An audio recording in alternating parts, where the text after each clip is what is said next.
दोस्तों, भूल जाइए एग्जिट पोल।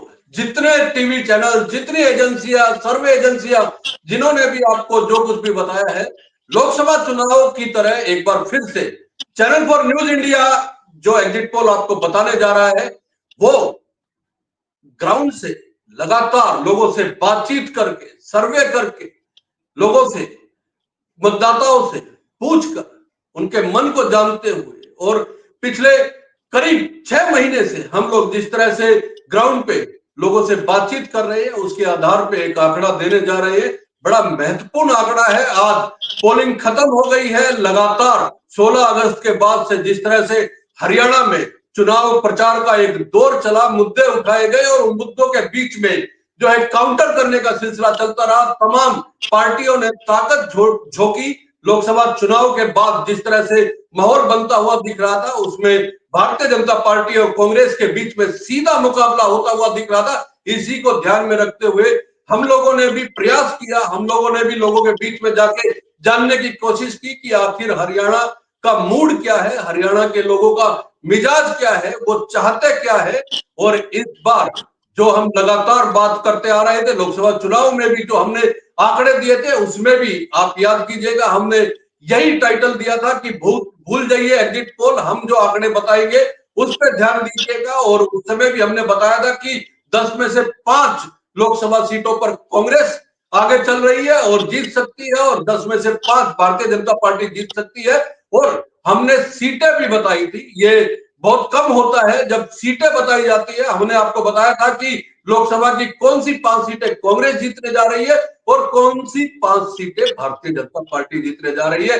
आज विधानसभा चुनाव का मतदान खत्म हुआ है। मतदान के बाद जो रुझान सामने आए हैं एग्जिट पोल के, अलग अलग सर्वे कंपनियों ने, अलग अलग मीडिया हाउसेस ने उसका अनुमान लगाने की कोशिश की है। नतीजे हालांकि 8 तारीख को आएंगे, और वो नतीजे कैसे होंगे, शायद ऐसा लगता है कि जो अनुमान हम बताने जा रहे हैं, जो अनुमान हम लगाने जा रहे हैं, जो रुझान हमें लोगों से मिले हैं, शायद उसके आसपास रहने की पूरी पूरी संभावना है। तो हम फिर से कहते हैं, भूल जाइए एग्जिट।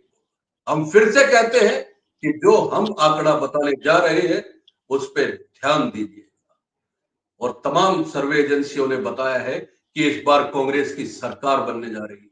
हम आपको बता रहे हैं कि कांग्रेस इस बार 60 के आसपास सीटें लेने जा रही है। हम आपको बता रहे हैं कि भारतीय जनता पार्टी 17 से 20 के बीच में कहीं अटकने जा रही है।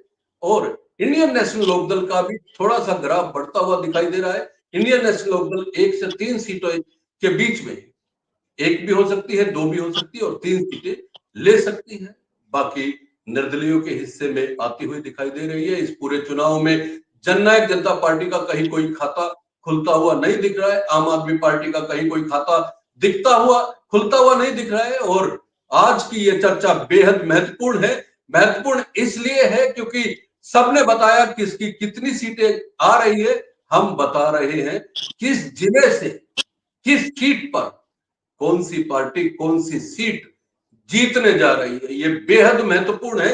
हम आपको सीट वाइज पूरी कैलकुलेशन बताएंगे और उसके बाद आप अंदाजा लगाइएगा कि किस गहनता के साथ हमने अध्ययन किया है। हमारे साथ दीपक अरोड़ा जी है, हमारे वरिष्ठ सहयोगी, और नवीन धमीजा जी। मैं हमेशा नवीन जी को लेकर कहता हूं, वरिष्ठ पत्रकार है, 35 साल का अनुभव है, और ये अनुभव आज फिर से बोलेगा। दीपक अरोड़ा जी लगातार अलग अलग टीवी चैनल्स में मुख्य कार्यकारी अधिकारी के तौर पे काम कर चुके हैं और एडिटर इन चीफ के तौर पे काम कर चुके हैं। निश्चित तौर पे आज दोनों वरिष्ठ साथियों का हमें जो है आकलन सुनने को मिलेगा, और ये बेहद महत्वपूर्ण होने जा रहा है। मैं फिर से अपने दर्शकों को कहता हूं, इस लाइव शो के साथ जुड़िए, इस लाइव शो में अपने कमेंट कीजिए, क्योंकि आपके कमेंट जब आते हैं तो हमारे हौसले बढ़ते हैं। और आप क्या सोचते हैं, हरियाणा में किसकी सरकार बनने जा रही है? हम आपको फिर से बता देते हैं वो आंकड़े। कम से कम 57 से 60 सीटें भारतीय जनता पार्टी इस बार पिछड़ती हुई दिख रही है और कांग्रेस को मिलती हुई दिख रही है। भारतीय जनता पार्टी को 17 से 20 सीटों के बीच में ही हासिल होने जा रहा है। 1 से 3 सीटें जो है वो इंडियन नेशनल लोकदल और बाकी अन्य के खाते में। जननायक जनता पार्टी और आम आदमी पार्टी का कोई खाता खुलता हुआ इस चुनाव में नहीं दिख रहा है और हम जिला वाइज बात करेंगे। दीपक जी स्वागत है आपका, नवीन जी बहुत बहुत स्वागत है आपका। धन्यवाद डबाज जी। दीपक जी पहला सवाल आपसे, आंकड़ों की बात करेंगे, समीकरणों की बात करेंगे, मुद्दों की बात करेंगे। इस पूरे चुनाव के दौरान बड़े संक्षिप्त में बता दीजिए कि क्या ऐसा माहौल आपको देखने को मिला जिससे लगा कि इस बार परिवर्तन होने जा रहा है हरियाणा में। देखिए, मैं नवीन जी भी हमारे साथ जुड़े हुए हैं। जो मेरा आकलन प्रदीप जी इसमें रहा, मुझे लगता है कि जिस समय भारतीय जनता पार्टी ने यह तय किया था कि मुख्यमंत्री का चेहरा बदला जाएगा हरियाणा प्रदेश के अंदर, मुझे लगता है कि आज जो एग्जिट पोल हम देख रहे हैं और हमारे सबके सामने आ रहे हैं, और कमोबेश आज आप जितने भी एग्जिट पोल सबके आए हैं, सभी चाहे वो सर्वे एजेंसीज के या मीडिया हाउसेस के, कमोबेश के अंदर कांग्रेस की सरकार बनती दिख रही है। और सबसे महत्वपूर्ण बात, बहुमत के साथ सरकार बनती दिख रही हुई है। कोई भी ऐसा नहीं दिखा रहा है कि वो 40 के आसपास अटक रहा है, सभी सर्वे एजेंसियां दिखा रही है। और इसकी मूलभूत कारण मुझे जो लगता है, इसकी पटकथा उसी दिन लिख दी गई थी जिस दिन मनोहर लाल खट्टर का चेहरा हरियाणा प्रदेश से मुख्यमंत्री के तौर पर बदला गया था और नायब सैनी को मुख्यमंत्री का चेहरा बनाया गया था। आप इस बात को ऐसे समझिए कि देखिए, अनलेस एंड अनटिल मुख्यमंत्री एक सर्वा है प्रदेश का, जिसने 9.5 साल एक प्रदेश के अंदर एक पार्टी की सरकार चलाई, बिना किसी विपरीत परिस्थिति के, बिना किसी एलिगेशन के, बिना किसी आरोप प्रत्यारोप के।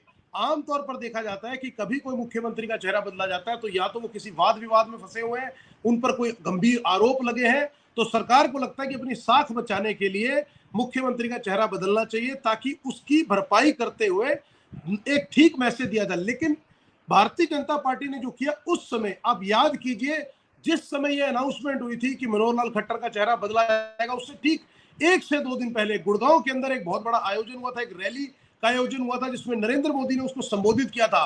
और बहुत कसीदे नरेंद्र मोदी और मनोहर लाल खट्टर की दोस्ती के उसके अंदर गढ़े गए थे कि नरेंद्र मोदी जी आदरणीय प्रधानमंत्री और किस तरह से मनोहर लाल खट्टर की दोस्ती कितनी पुरानी है, किस तरह से वो स्कूटर और मोटरसाइकिल पर घूमकर प्रदेश के अंदर भ्रमण किया करते थे, संगठन का काम करते थे। याद कीजिए वो समय कि 1 दिन पहले इन्हीं मनोहर लाल खट्टर की तारीफ नरेंद्र मोदी ने मुक्त कंठ के साथ पूरे मंच पर की थी और पूरे सभी चैनल ने उसको हाईलाइट करके, सभी समाचार पत्रों के अंदर वो हाईलाइट करके लगी थी कि इनकी दोस्ती के कसीदे पढ़े गए। और यकायक ऐसा क्या हुआ कि 1 से 2 दिन के बाद ही वो परिवर्तन हुआ और मनोहर लाल खट्टर को मुख्यमंत्री की कुर्सी से बदला गया और नायब सिंह सैनी को लाया गया।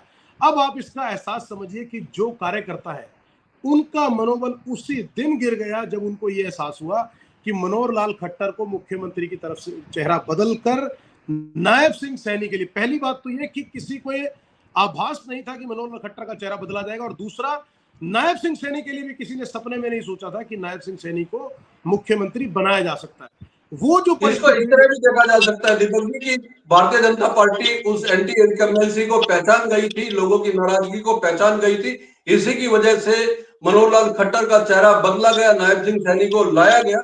नवीन जी, मुद्दे बड़े उठाए गए इस पूरे चुनाव के दौरान, कई ऐसे मुद्दे थे जो बीजेपी और कांग्रेस के कॉमन एजेंडे में शामिल थे।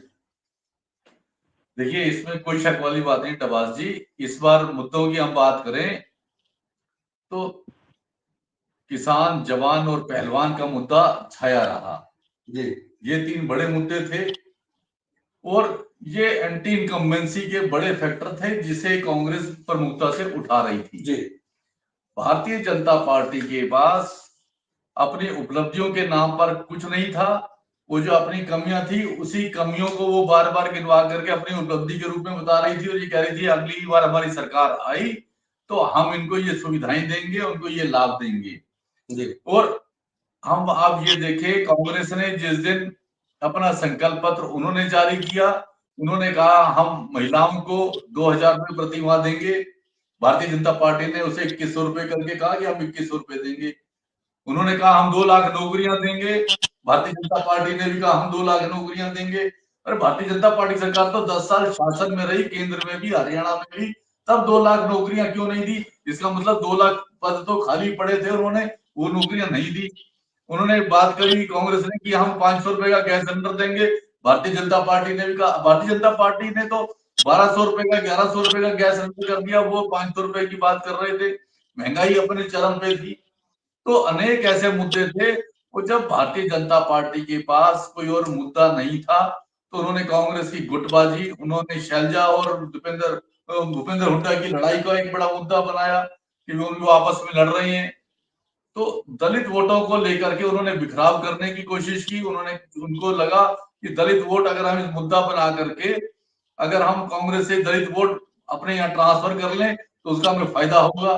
लेकिन चुनाव प्रचार के आखिरी दिन भारतीय जनता पार्टी के पास जो दलित फेस था हरियाणा में, अशोक तंवर, वो भी उनको छोड़कर कांग्रेस में चला गया। बिल्कुल बिल्कुल। तो देखिए दीपक जी ने गिनवाया कि किस तरह से एंटी इनकम्बेंसी काम कर रही थी और नवीन जी ने गिनवाया कि किस तरह से मुद्दों ने इस पूरे इलेक्शन में काम किया। लेकिन अब आते हैं सीधा उस विषय पे जो लोग सुनना चाहते हैं, हमारे दर्शक जिनको देखने की उत्सुकता इस समय बनी हुई है, हरियाणा में किसकी सरकार बनने जा रही है और किसकी कितनी सीटें आ रही है। तो एक बार फिर से हम बता दें कि कांग्रेस पार्टी 60 के लगभग सीटें जीतने जा रही है, भारतीय जनता पार्टी 17 से 20 सीटें जीतने जा रही है, इंडियन नेशनल लोकदल 1 से 3 सीटों पे आगे दिखाई दे रही है। नतीजे 8 तारीख को आएंगे, हम फिर से कह देते हैं, और ये बड़ा महत्वपूर्ण है। अब हम बात करेंगे जिलावार। ये जो हमारा आंकड़ा है, देखिए स्क्रीन पे भी आप देखने की कोशिश करेंगे कि 60-90 में से 60 सीटें कांग्रेस दिखाई दे रही है जीतते हुए, 17 सीटें भारतीय जनता पार्टी जीतते हुए दिखाई दे रही है, और इंडियन नेशनल लोकदल या अन्य जो है वो 3 से 4 और 9 सीटों पे कड़ी फाइट है। कड़ी फाइट का मतलब ये है, हमने इसलिए इसको कड़ी फाइट में रखा है कि क्योंकि इस समय भी आकलन करना, किसी को वो सीट जो कड़ी फाइट में है दे देना, उस पार्टी के साथ अन्याय हो सकता है। दीपक जी, आवाज आ रही है आपको मेरी? नवीन जी, सबसे पहले पंचकुला, अगर हम जिलावार बात करें तो पंचकुला की कालका सीट पे शक्ति रानी शर्मा, जिन्होंने भारतीय जनता पार्टी ज्वाइन की थी कुछ दिन पहले ही, उनके सामने कांग्रेस के प्रदीप चौधरी मैदान में थे। ये सीट सीधे तौर पे जो है वो कांग्रेस को जाती हुई दिखाई दे रही है। इसके अलावा ज्ञानचंद गुप्ता स्पीकर, उनके सामने चंद्रमोहन कांग्रेस पार्टी से, यह सीट भी कांग्रेस को जाती हुई दिखाई दे रही है। मतलब साफ है कि पंचकुला की दोनों सीटें इस समय जो है वो कांग्रेस के खाते में जाते हुए दिखाई दे रही है। इसके साथ साथ अगर हम बात करें अंबाला जिले की, तो अंबाला जिले में 4 सीटें आती है। 4 में से पवन सैनी को मैदान में उतारा था भारतीय जनता पार्टी ने। पवन सैनी कुरुक्षेत्र के लाडवा से चुनाव लड़ते थे, 2014 में वो विधायक भी रहे थे। उनके मुकाबले में मौजूदा विधायक को दोबारा कांग्रेस ने टिकट दी थी, शैली चौधरी थी, और ये सीट कांग्रेस के खाते में जाती हुई दिखाई दे रही है। अंबाला सिटी की बात करें तो असीम गोयल को फिर से भारतीय जनता पार्टी ने मैदान में उतारा, उनके सामने कांग्रेस के निर्मल सिंह थे। ये सीट भी कांग्रेस को जाती हुई दिखाई दे रही है। मुलाना सीट बड़ी महत्वपूर्ण है यहां से, क्योंकि कांग्रेस के विधायक होते थे, वो अब सांसद बन गए अंबाला से। तो भारतीय जनता पार्टी ने संतोष सारवान और कांग्रेस ने पूजा चौधरी पे दाव खेला था। यहाँ पे संतोष सारवान जीतती हुई दिखाई दे रही है, तो यह सीट भारतीय जनता पार्टी के खाते में जाती हुई दिखाई दे रही है। अंबाला कैंट अनिल विज गब्बर ये सीट जीतते हुए दिखाई दे रहे हैं। उनके सामने हालांकि निर्दलीय के तौर पे पर्चा दाखिल करने वाली चित्रा सरबारा बड़ी चुनौती दे रही है, लेकिन ये सीट जीतते हुए दिखाई दे रहे हैं अनिल विज। तो अंबाला और पंचकुला की 6 सीटें हैं। नवीन जी, फटाफट आकलन कर दीजिए। देखिए, आपने बात करी पंचकुला की। पंचकुला में दोनों सीटें कांग्रेस के खाते में जाती दिखाई दे रही हैं। पंचकुला में भारतीय जनता पार्टी के पास एक भी सीट जाती दिखाई नहीं दे रही। और अंबाला की बात करें, अंबाला में भाजपा के खाते में संतोष सारवन की एक सीट अंबाला में बीजेपी खाते में दिखाई दे रही है। 2 सीटें, एक नारायणगढ़ और अंबाला सिटी, यानी नारायणगढ़ से शैली चौधरी और अंबाला सिटी से निर्मल सिंह, ये उनके जीतते हुए दिखाई दे रहे हैं कांग्रेस से। बाकी एक सीट ऐसी है जो फंसी हुई है, जिस पर हम कह सकते हैं, हालांकि अनिल विज अंबाला कैंट से वो 21 दिखाई दे रहे हैं, जीतते दिखाई दे रहे हैं, लेकिन 2 सीट उनकी भी इस बार मुकाबले में रही। दीपक जी, 2 सीटें सीधे तौर पे कांग्रेस को जाती हुई दिखाई दे रही है पंचकुला की। अंबाला की 4 में से 2 सीटें भारतीय जनता पार्टी जीत रही है और 2 सीटें हम कहें तो कांग्रेस पार्टी जीत रही है। जी, जी बिल्कुल, देखिए अंबाला की अगर हम जहां तक बात करें तो अनिल विज क्योंकि खुद एक कद्दावर नेता है, बहुत मंत्रालय उन्होंने उनके पास रहे, गृह मंत्री रहे, स्वास्थ्य मंत्री रहे और अंबाला में खुद का उनका एक वर्चस्व है अंबाला के अंदर। तो मुझे लगता है कि अगर अंबाला की सीट जो कि उनके सामने में आजाद प्रत्याशी के तौर पर चित्रा सरवारा है, हालांकि वो कड़ा मुकाबला दे रही है, लेकिन अगर आज की वस्तु स्थिति की बात करें तो अनिल विज को कहीं ना कहीं वहां पर मजबूत नजर आते हैं चित्रा सरवारा के मुकाबले में। अब यमुनानगर जिले की बात कर लेते हैं दीपक जी, सीधा चलते हैं सडोरा। सडोरा से रेणु बाला यहां से मैदान मारते हुए दिखाई दे रही है, कांग्रेस पार्टी की प्रत्याशी है ये इनके सामने बलवंत सिंह कांग्रेस पार्टी के, भारतीय जनता पार्टी के प्रत्याशी थे। और दूसरी सीट जगाधरी हॉट सीट है क्योंकि कंवरपाल गुर्जर मंत्री, कैबिनेट मंत्री, वो हारते हुए दिखाई दे रहे हैं कांग्रेस के अकरम खान के सामने। अकरम खान बसपा के विधायक भी रहे हैं, डिप्टी स्पीकर भी रहे हैं विधानसभा में, अब की बार कांग्रेस की टिकट पर मैदान में थे और वो जीतते हुए दिखाई दे रहे हैं और कंवरपाल गुर्जर हारते हुए दिखाई दे रहे हैं। तीसरी सीट यमुनानगर की घनश्याम दास अरोड़ा, यहां से मौजूदा विधायक भारतीय जनता पार्टी के, वो हारते हुए दिखाई दे रहे हैं और ये सीट भी कांग्रेस के खाते में। रमन त्यागी यहां से जीतते हुए दिखाई दे रहे हैं। एक सीट रादौर की जहां पे भारतीय जनता पार्टी को थोड़ा सा एज दिखाई दे रहा है और श्याम सिंह राणा हो सकता है ये चुनाव निकाल ले, तो सीधे तौर पे कह सकते हैं कि यमुनानगर की 4 में से 3 सीटें कांग्रेस जीत रही है और एक भारतीय जनता पार्टी जीत रही है। दीपक जी, देखिए इसमें सबसे महत्वपूर्ण पहलू जो अगर बात करें तो दो महत्वपूर्ण सीटें हैं जो यमुनानगर के अंदर, जहां पर आपने बताया कि भारतीय जनता पार्टी के प्रत्याशी हारते हुए दिखाई दे रहे, कमजोर नजर आ रहे हैं। सबसे बड़ा फैक्टर यहां पर है कंवरपाल गुर्जर, जो कि पिछली सरकार में जो मनोहर पाटू सरकार रही उसके अंदर शिक्षा मंत्री रहे, उनको लेकर उनका हारना एक बड़ा बड़ा यहां से, क्योंकि उससे पिछली बार भी अगर हम बात करें 2019 के अंदर भी भारतीय जनता पार्टी के कई कद्दावर मंत्री हारे थे, तो अगर उस बारे में बात करें तो कोई अतिशयोक्ति नहीं है। और दूसरा घनश्याम दास अरोड़ा जो कि सिटिंग विधायक है वहां से यमुनानगर से, ये दोनों की स्थिति कमजोर है। और विशेष तौर पर अगर हम बात करें ग्राउंड की तो कंवरपाल को लेकर वहां पर खासी नाराजगी थी, जो कि शिक्षा मंत्री रहे इस सरकार के अंदर। और तीसरी सीट आपने बात की जो रेणु बाला की भी स्थिति वहां पर मजबूत है और वो एज की स्थिति में है रेणु बाला भी, अगर आप बात करें तो। जी जी जी जी जी नवीन जी, यमुनानगर बड़ी महत्वपूर्ण, क्योंकि कंवरपाल गुर्जर सिटिंग विधायक मंत्री और घनश्याम दास अरोड़ा दो सीटें पिछली बार जीती थी। देखिए कंवरपाल गुर्जर का हारने का मतलब भारतीय जनता पार्टी की सरकार का एक बड़ा मंत्री हार रहा है, कैबिनेट मंत्री रहे वो हरियाणा सरकार में। और पिछली बार भी अगर हम बात करें 2019 में हरियाणा सरकार के कई मंत्री हारे थे और इस बार भी इनके कई मंत्रियों के हारने की स्थिति में है, जिनमें से कंवरपाल गुर्जर का एक नाम है। घनश्याम दास उनके सिटिंग एमएलए विधायक है, वो भी इस बार चुनाव हारते दिखाई दे रहे हैं। तो यमुनानगर की अगर हम बात करें सीधे तौर पे, तो यमुनानगर में 4 सीटों में से 3 कांग्रेस और एक भारतीय जनता पार्टी के खाते में जाती हुई दिखाई दे रही है। अगला जिला है कुरुक्षेत्र। कुरुक्षेत्र की भी हम कहें कि 4 सीटें हैं, 4 सीटों में से कम 3 सीटें कांग्रेस के खाते में और एक भारतीय जनता पार्टी के खाते में जाती हुई दिखाई दे रही है। जो भारतीय जनता पार्टी के खाते में जाती हुई दिखाई दे रही है वो लाडवा की सीट है। यहां से वर्तमान मुख्यमंत्री या निवर्तमान मुख्यमंत्री जो है, या कार्यवाहक मुख्यमंत्री हम कह सकते हैं, नायब सिंह सैनी को यहाँ करनाल से शिफ्ट किया गया है। उपचुनाव उन्होंने करनाल से जीता था। मेवा सिंह यहां से कांग्रेस के विधायक, हालांकि उन्होंने टक्कर बहुत जबरदस्त दी थी, लेकिन ये सीट फिलहाल मुख्यमंत्री होने के नाते और जो पिछले 2-3 दिन में समीकरण बदले हैं उसके बाद से ये सीट जो है नायब सिंह सैनी के खाते में, बीजेपी के खाते में जाती हुई दिखाई दे रही है। लेकिन इसके अलावा अगर हम शाहबाद की बात करें, रामकरण काला जननायक जनता पार्टी छोड़कर कांग्रेस में आए थे, वो दोबारा से विधायक बनते हुए दिख रहे हैं। और इस बार, पहले वो जननायक जनता पार्टी की टिकट पे विधायक बने थे 19 में और इस बार वो कांग्रेस की टिकट पे विधायक बनते हुए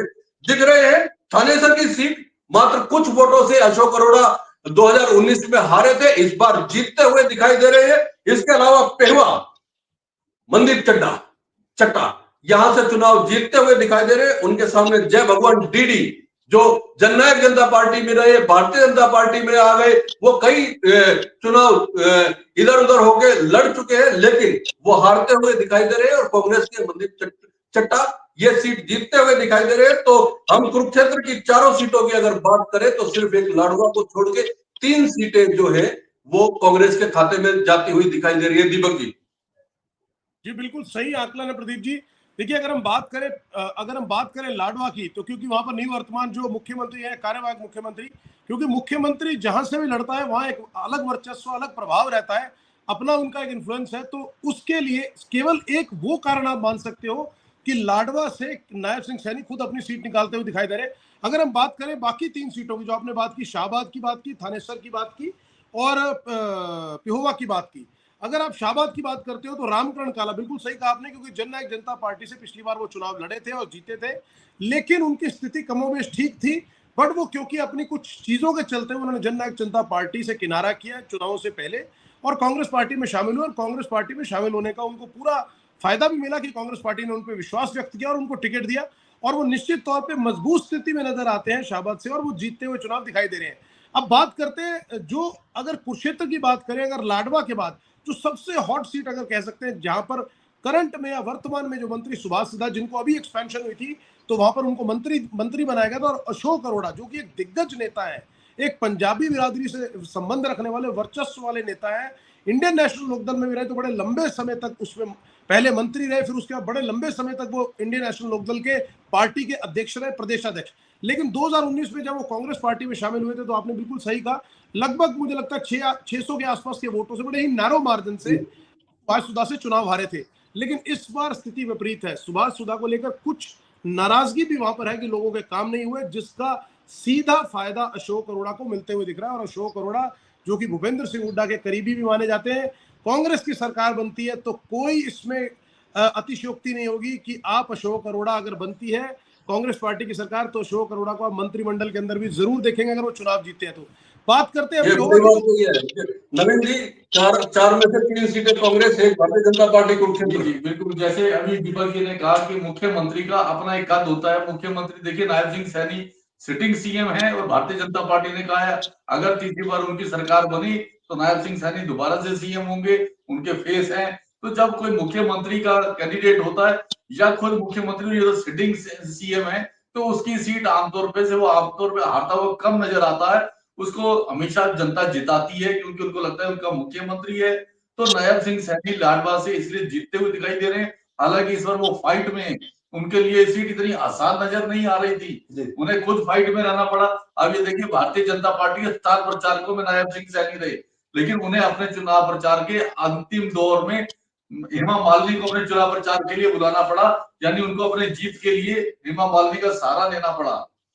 तो बाकी 3 सीटें हम बात करें तो अभी सुभाष सुधा 2014 में भी चुनाव जीते, 2019 में भी चुनाव जीते और अब सरकार में मंत्री हैं, और इस बार मंत्री भी इनका ये दूसरा मंत्री आता दिखाई दे रहा है। बीजेपी की दूसरी बड़ी विकेट जाती दिखाई दे रही है।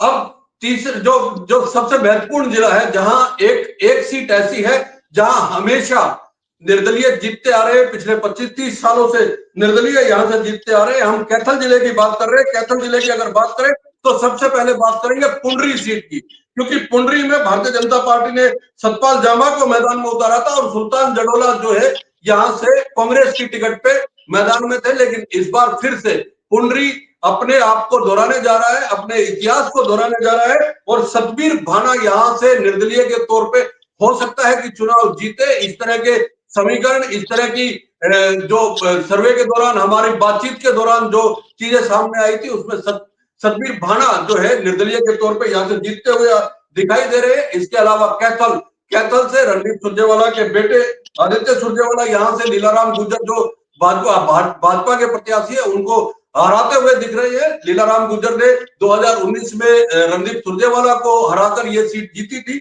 इसके अलावा करायत की एक सीट ऐसी है जहां बड़ा कांटे का मुकाबला है कमलेश ढांडा में और जयप्रकाश के बेटे विकास शोराण में। यह बड़ा कड़ा मुकाबला है और यहाँ पे निर्दलीय भी इस समय ऐसे हैं जो दोनों के नाक में दम किए हुए। इसलिए दोस्तों, हम आपको ये कहते हैं कि हम कोई भी उस सीट के बारे में आपको जानकारी ऐसी नहीं देंगे जो जीत हार से परे हो। इस समय अगर कोई ऐसी सीट है जहां पे 8 तारीख को ही पता लगेगा, इसलिए हमने टक्कर वाली सीटें भी आपको बताई है। ये कलायत सीट टक्कर वाली है। यहाँ पे ऐसा हो सकता है कि निर्दलीय और विकास सहारण के बीच में जो टक्कर चल रही है, उसमें कहीं ना कहीं जो है वो कमलेश ढांडा ये सीट न निकाल जाए, ये एक अनुमान लगाया जा रहा है।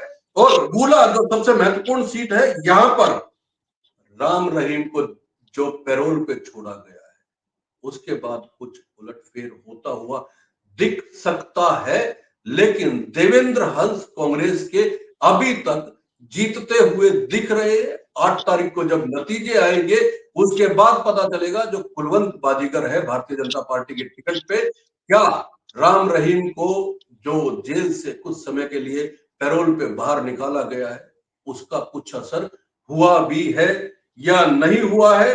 कैथल की 4 सीटें हैं, 2 सीधे तौर पे कांग्रेस को जाते हुए दिखाई दे रही है, एक पे टक्कर बनी हुई है और एक पे निर्दलीय। दीपक जी। देखिए प्रदीप जी, मैं तो इसमें ये बात कहूंगा कि आपने आकलन बिल्कुल सही किया, लेकिन सबसे महत्वपूर्ण और सबसे दिलचस्प देखने वाली बात होगी कैथल सीट जो कि रणदीप सुरजेवाला का गढ़ है। रणदीप सुरजेवाला पिछली बार बड़े नैरो मार्जिन से लीलाराम गुर्जर से वहां से चुनाव हारे थे, लेकिन देखना दिलचस्प होगा कि क्या इस बार उनके सुपुत्र जो कि पहली बार राजनीति के अंदर पदार्पण कर रहे हैं, आदित्य सुरजेवाला, क्या वो अपने पिता की हार का बदला लेंगे, जो कि बहुत लाइकली लग रहा है, स्थिति में मजबूती में दिखाई दे रहे हैं। और ऐसा लग रहा है कि आदित्य सुरजेवाला अपने पिता के पिछले 2019 की हार का बदला जरूर लीलाराम गुर्जर से लेंगे।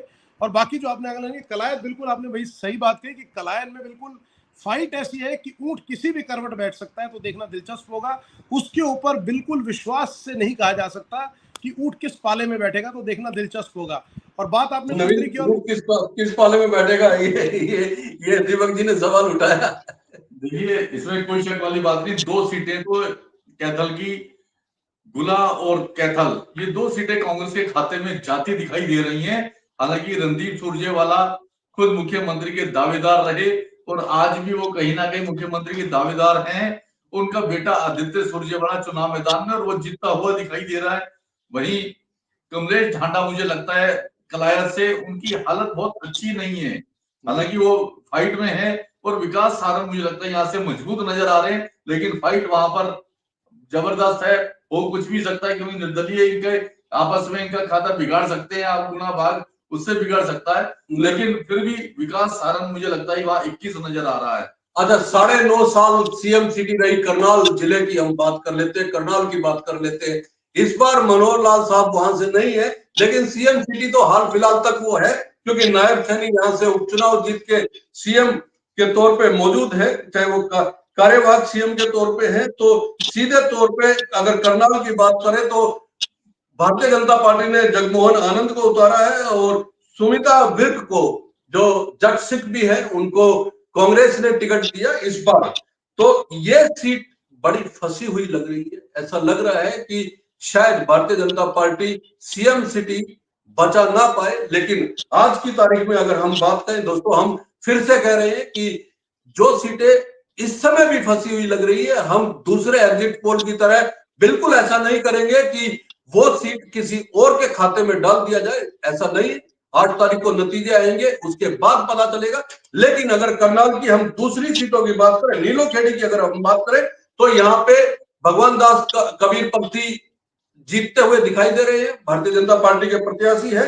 इंद्री से राकेश कंबोज यहां से जीतते हुए दिखाई दे रहे हैं, कांग्रेस पार्टी के प्रत्याशी है। सीधे तौर पे हम कहें घरोंडा, बड़ा टफ मुकाबला था। हरविंदर कल्याण, भाजपा के 2 बार के विधायक, उनके सामने वीरेंद्र राठौर कांग्रेस की टिकट पर इस बार जीतते हुए दिखाई दे रहे हैं। हरविंदर कल्याण इस बार हारते हुए दिखाई दे रहे हैं।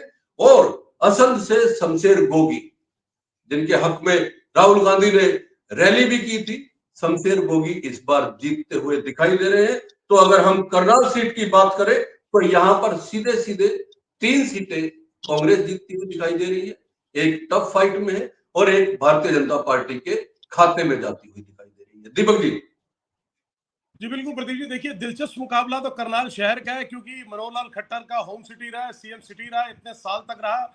और सबसे बड़ी बात है कि जगमोहन आनंद, क्योंकि जब मुख्यमंत्री के तौर पर जब पहली बार चुनाव 2014 में मनोहर लाल खट्टर ने चुनाव लड़ा था, संगठन के बाद पहली बार वो एक्टिव पॉलिटिक्स के अंदर उतरे थे और चुनाव लड़ा था, उसके बाद से लगातार धरातल पर काम करने का जगमोहन आनंद, जिसको बोलते हैं कि एक उनके मजबूत सिपाही के तौर पर करनाल के अंदर उनकी रिप्रेजेंटेटिव रहे, जिसका फल उनको मिला जब दूसरी बार मनोहर पार्ट 2 सरकार बनी, तो उनको मीडिया कोऑर्डिनेटर की जिम्मेवारी भी जगमोहन आनंद को दी, जो उन्होंने बखूबी निभाई। और इस बार क्योंकि वो सीट उपचुनाव के अंदर वैकेंट की गई थी, जब मनोहर लाल खट्टर ने इस्तीफा दिया था, जब वो सांसद के लिए लोकसभा के लिए चुनाव लड़े थे, तो वो उपचुनाव में नायब सिंह सैनी ने वहां से चुनाव जीता था। लेकिन जब अब की बार जब इस बार टिकटों का आवंटन हुआ तो नायब सिंह सैनी ने अपनी लोकेशन बदलते हुए लाडवा से उन्होंने अपने लिए अपना चुनाव लड़ा, और जगमोहन आनंद जो कि सीएम के यानी कि पूर्व सीएम के मनोहर लाल खट्टर के विश्वास पात्रों में से है, और वो उनके एक बड़े मजबूत सिपाही के तौर पर करनाल में हमेशा उनकी आवाज बुलंद करते रहे। तो जगमोहन आनंद जो है टिकट भारतीय जनता पार्टी की, हालांकि वहां पर जो भारतीय जनता पार्टी की तरफ से रेणु बाला जो कि मेयर थी, रेणु बाला भी बहुत प्रबल दावेदार थी टिकट की, लेकिन अंततः टिकट जगमोहन आनंद को मिली। तो वहां नेक टू नेक फाइट है, बिल्कुल जगमोहन आनंद और सुनीता विर्क के बीच में कांटे का मुकाबला है, और पलड़ा किसी भी तरफ झुक सकता है। और जो बाकी आपने 3 सीटों की बात की, नीलोखेड़ी की बात करें तो वो बीजेपी के पाले में निश्चित तौर पर आज की स्थिति में, आज के हिसाब से वो मजबूत स्थिति में नजर आते हैं कबीरपंथी, और वो जीतते हुए दिखाई देते हैं। घरोंडा एक ऐसी जगह है जहां पर अगर बात करें तो पिछली 2 बार के सिटिंग विधायक भारतीय जनता पार्टी से अगर हम बात करें हरविंदर कल्याण जो कि वहां विकास के दम पर तीसरी बार कि उन्होंने पिछले 10 साल के अंदर बहुत से विकास किया, और जनता को भी वहां पर बहुत बार ऐसा कहता हुआ सुना गया कि हरविंदर कल्याण ने विकास किया। लेकिन कहीं ना कहीं फिर भी स्थिति ऐसी है कि हरविंदर कल्याण 19 और वीरेंद्र राठौर 21 नजर आते हैं आज की परिस्थिति में। तो हो सकता है कि इस बार तीसरी बार जीतते जीतते हरविंदर कल्याण वहां पे रह जाए। नवीन जी फटाफट। देखिए, करनाल पिछले 10 साल से सीएम सिटी है। मनोहर लाल 9.5 साल वहां से मुख्यमंत्री रहे, नायब सिंह सैनी अब भी करनाल से मुख्यमंत्री हैं। और इस बार अगर करनाल से भारतीय जनता पार्टी की ये सीट हाथ से चली जाती है तो इसका मतलब सीएम सिटी चली गई उनके हाथ से। और भारतीय जनता पार्टी के लिए एक बड़ी हार ये मानी जाएगी, क्योंकि सीएम सिटी जहां 10 साल से मुख्यमंत्री हो और वो शहर अगर हार जाए, वो सीट हार जाए, तो भारतीय जनता पार्टी के लिए बड़ी हार होगी। और वहां से जगमोहन आनंद के लिए इस बार चुनाव जितना आसान नहीं है। सुनीता विर्क वहां से 21 नजर आ रही हैं। वही हम बात करें असम से कांग्रेस की सीट, हालांकि शमशेर गोगी नजर आ रहा, लेकिन शमशेर गोगी जो अपने चुनाव प्रचार के दौरान अपने बयानों को लेकर काफी चर्चा में रहे थे, उनकी खूब इस बात को लेकर के उनके बयान की प्रदर्शना भी हुई, लेकिन वो फिर भी चुनाव जीतते नजर आ रहे हैं, क्योंकि राहुल गांधी ने जब चुनाव प्रचार किया उससे वो लीड लेते हुए नजर आए। बाकी नीलोखेड़ी हो सकता है भारतीय जनता पार्टी के भगवान दास वहां से चुनाव निकाल लें, वो वहां से चुनाव जीतते हुए नजर आ रहे हैं। दोस्तों अब जीटी रोड बेल्ट का जो आखिरी हिस्सा है उसकी बात कर रहे हैं हम। अंबाला से लेकर सीधा पानीपत तक पहुंच रहे हैं। पानीपत की 4 सीटें हैं, 4 में से 2 भारतीय जनता पार्टी के हिस्से में जाती हुई दिखाई दे रही है और 2 कांग्रेस के हिस्से में जाती हुई दिखाई दे रही है। पानीपत ग्रामीण एक बार फिर से महिपाल ढांडा यहां से जीत दर्ज कर रहे हैं। वो सचिन कुंडू उनके साथ कांग्रेस के जो प्रत्याशी है उनके साथ मुकाबला था, लेकिन विनय जैन जो यहाँ से निर्दलीय के तौर पे मैदान में है, उनकी वजह से कहीं ना कहीं सचिन कुंडू को सीधा नुकसान होता हुआ दिख रहा है। इसके अलावा प्रमोद विज पानीपत शहर से चुनाव हारते हुए दिख रहे हैं और वीरेंद्र पाल शाह को कांग्रेस ने मैदान में उतारा था, वो जीतते हुए नजर आ रहे हैं। इसरारा सीट राज्यसभा सदस्य रह चुके, उससे पहले कैबिनेट मंत्री हरियाणा सरकार में रह चुके। अब की बार कृष्णलाल पवार को फिर से भारतीय जनता पार्टी ने चुनाव मैदान में उतारा और इसरारा सीट अब की बार जो है फिर से भारतीय जनता पार्टी के खाते में जाती हुई दिखाई दे रही है। एक और महत्वपूर्ण सीट है समालखा, यहां से मनमोहन भड़ाना, करतार भड़ाना के बेटे भारतीय जनता पार्टी की टिकट पर मैदान में थे और धर्म सिंह छोकर यहां से कांग्रेस पार्टी की टिकट पर जीतते हुए दिखाई दे रहे हैं। तो सीधे तौर पे कहे तो पानीपत में 4 में से 2 कांग्रेस और 2 भारतीय जनता पार्टी। दीपक जी फटाफट। जी बिल्कुल, देखिए महिपाल डांडा की वहां स्थिति मजबूत है, क्योंकि एक जाट नेता है और वैसे भी उनका पानीपत ग्रामीण के अंदर वर्चस्व अच्छा है। और अभी हाल में जो आपने देखा, जब एक्सपेंशन हुई थी, जब अंतिम एक्सपेंशन की गई थी मिनिस्ट्री की, तो महिपाल डांडा को भी मंत्रिमंडल का हिस्सा बनाया गया था। तो महिपाल डांडा वहां पर क्लियरली, मुझे नहीं लगता कि उसमें कोई संशय की स्थिति है, महिपाल डांडा वहां जीतते हुए दिखाई दे रहे हैं। प्रमोद विज की अगर पानीपत शहर की बात करें तो वहां बुल्ले शाह के परिवार से जो उनके जो भाई हैं वो जो मैदान में है, वो कहीं ना कहीं कांग्रेस पार्टी की तरफ से वो उनको मैदान में होता है। प्रमोद विज की स्थिति वहां पर कमजोर नजर आती है। इसराना की बात करें, क्योंकि राज्यसभा सांसद के तौर पर नामांकित हुए थे कृष्णलाल पवार, तो उनकी स्थिति वहां, जो आपने कहा बिल्कुल सही कहा कि कृष्णलाल पवार वहां से इस बार इसराना की सीट बीजेपी की झोली में जाती हुई नजर आ रही है। और समालखा की बात करें, हालांकि करतार भड़ाना खुद एक बड़ा नाम है, उनके बेटे मनमोहन भड़ाना को वहां पर उतारा गया, लेकिन धर्म सिंह छोकर, हालांकि उनके ऊपर अभी हाल फिलहाल में कुछ कार्रवाइयां भी हुई थी उनके ऊपर, लेकिन धर्म सिंह छोकर फिर भी ऐसा लगता है कि समालखा का गढ़ बचा जाएंगे अपना। नवीन जी, देखिए, पानीपत से 2 सीटें सीधे सीधे कांग्रेस के खाते में जाती दिखाई दे रही हैं। पानीपत शहरी वीरेंद्र शाह और इसराना बलबीर सिंह, ये और नहीं इतना धर्म सिंह, हाँ समालखा लेकिन धर्म सिंह छोकर देखिए समालखा में मनमोहन बढ़ाना और धर्म सिंह छोकर के बीच में कड़ी फाइट है, कड़ी टक्कर है। मनमोहन सिंह बढ़ाना उन्होंने जो चुनाव लड़ा है, मुझे लगता है उन्होंने बहुत अच्छा चुनाव लड़ा है। बड़ी इस बात की चर्चा रही कि मनमोहन सिंह पहली बार वहां से चुनाव लड़ रहे हैं। उनके पिताजी वहां से विधायक रहे, मंत्री रहे, हाँ विधायक रहे, मंत्री रहे चौटाला सरकार में, और उन्होंने अपने टाइम पे हालांकि काम करवाए, लेकिन वो वहां पर चूंकि जाते कम थे, उनकी वहां पे हाजिरी कम रहती थी, इस वजह से लोग उनसे नाराज थे। लेकिन फिर भी मनमोहन बढ़ाना उनके बीच में जबरदस्त टक्कर दिखाई दे रही है। पानीपत ग्रामीण की बात करें तो महिपाल ढांडा का चुनाव, वहां पर विजय जैन निर्दलीय चुनाव लड़ रहे हैं, उनके साथ फंसा हुआ चुनाव नजर आ रहा है। अब ये नहीं कह सकते उनमें से कौन जीतेगा कौन हारेगा। अगली सीट या अगला जिला सोनीपत, जाटलैंड जिसको बोला जाता है, हुड्डा का गढ़ जिसको बोला जाता है, सोनीपत, झज्जर और रोहतक को हुड्डा का गढ़ बोला जाता है।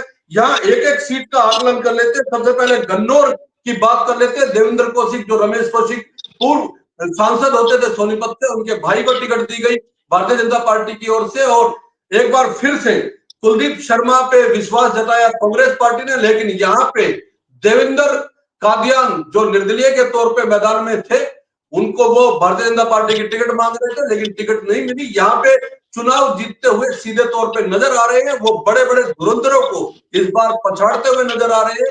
ये सीट जो है वो निर्दलीय को जा रही है। राई जय भगवान अंतिल, वो कृष्णा गहलावत को भारतीय जनता पार्टी की प्रत्याशी है, और जय भगवान अंतिल कांग्रेस के प्रत्याशी है। ये सीट सीधे तौर पे कांग्रेस को जाती हुई दिखाई दे रही है।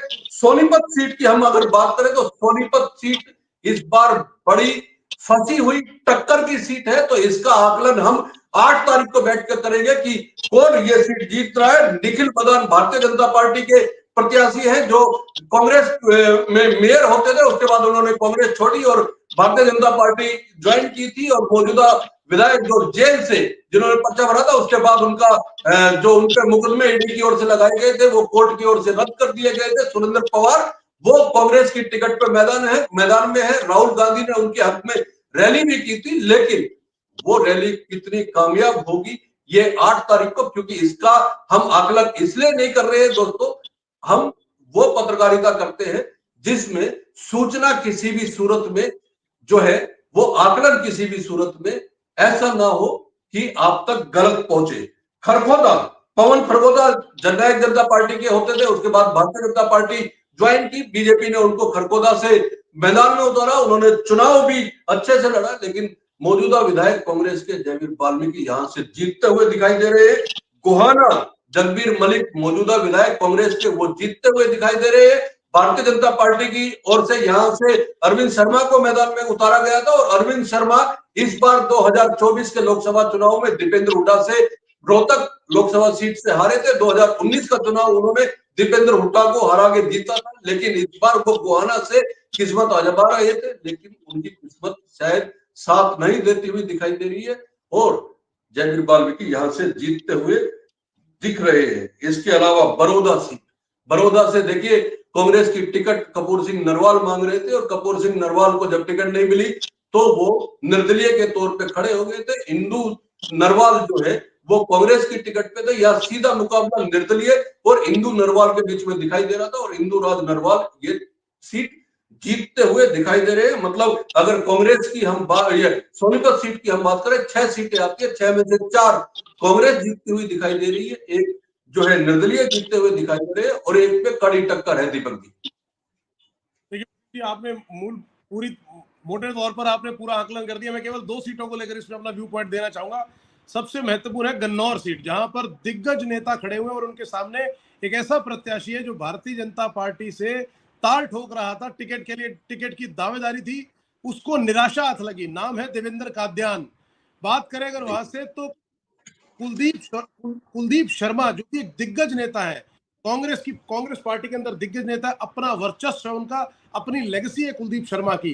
कुलदीप शर्मा को कांग्रेस से टिकट मिली है, और दूसरे जो कि रमेश कौशिक, जो कि पूर्व में सांसद थे सोनीपत से, उनके भाई को उसकी जगह टिकट मांग रहे थे देवेंद्र कादियान। तो वो एक टिकट है, वो एक सीट है जिस पर गौर करने लायक बात है कि अगर देवेंद्र कादियान आजाद उम्मीदवार के तौर पर वहां से पर्चा भरते हैं और उनको जिस तरह का जन समर्थन वहां देखने को मिला, वो क्लियरली ये दर्शाता है कि कहीं ना कहीं लोगों के अंदर उनकी पैठ भी थी और लोगों को उनकी टिकट कटने से लोगों ने उनके प्रति जो सहानुभूति का भाव भी रखा वो भी बोला, और वो आज मजबूत स्थिति में दिखता है और कहीं ना कहीं ऐसा लगता है कि गन्नौर से वो जीतते हुए दिखाई दे रहे हैं। और दूसरी महत्वपूर्ण सीट जिस पर मैं बात करना चाहूंगा वो है सोनीपत शहर। सोनीपत एक ऐसी जगह है जहां पर पूर्व में भारतीय जनता पार्टी की तरफ से कद्दावर नेता राजीव जैन, जो कि पिछले लगभग 20-25 सालों से, मुझे याद आता है कि बंसीलाल सरकार जब 1996 में बनी थी तो उनके मीडिया सलाहकार विकास पार्टी हुआ करती थी, उसके बाद भारतीय जनता पार्टी में शामिल हुए और उसके बाद लगातार वो भारतीय जनता पार्टी में, पिछली बार उनकी जो धर्मपत्नी है कविता जैन, जब मनोहर पार्ट 1 सरकार थी तो उसमें मंत्री भी रही, महिला एवं बाल कल्याण मंत्री रही। 2019 में उनको टिकट नहीं मिला और इस बार भी उनको टिकट नहीं मिला, तो 2019 में माफी चाहूंगा कि वो परास्त हुए थे और इस बार उनकी टिकट कटी तो बड़ा दुख भी हुआ। लेकिन सुरेंद्र पवार कांग्रेस के अंदर अपना वर्चस्व बनाने में कामयाब हुए, पहली बार पिछली बार चुनाव लड़े थे और कविता जैन को लगभग 30 से 35 हजार वोटों से हराया था। और निखिल मदान जो कि मेयर थे और मेयर से वहां से छोड़ के और भारतीय जनता पार्टी, तो मुकाबला कड़ा है और इस सीट के ऊपर मुझे लगता है कि निगाह रहेगी कि सोनीपत में सुरेंद्र पवार को जीत मिलती है या निखिल मदान को। जी जी नवीन जी, 6 सीटें सोनीपत की। देखिए सोनीपत में 4 सीटें, राई, खरखोदा, गोहाना और बड़ौदा, ये 4 सीटें सीधे सीधे कांग्रेस के खाते में दिखाई दे रही हैं।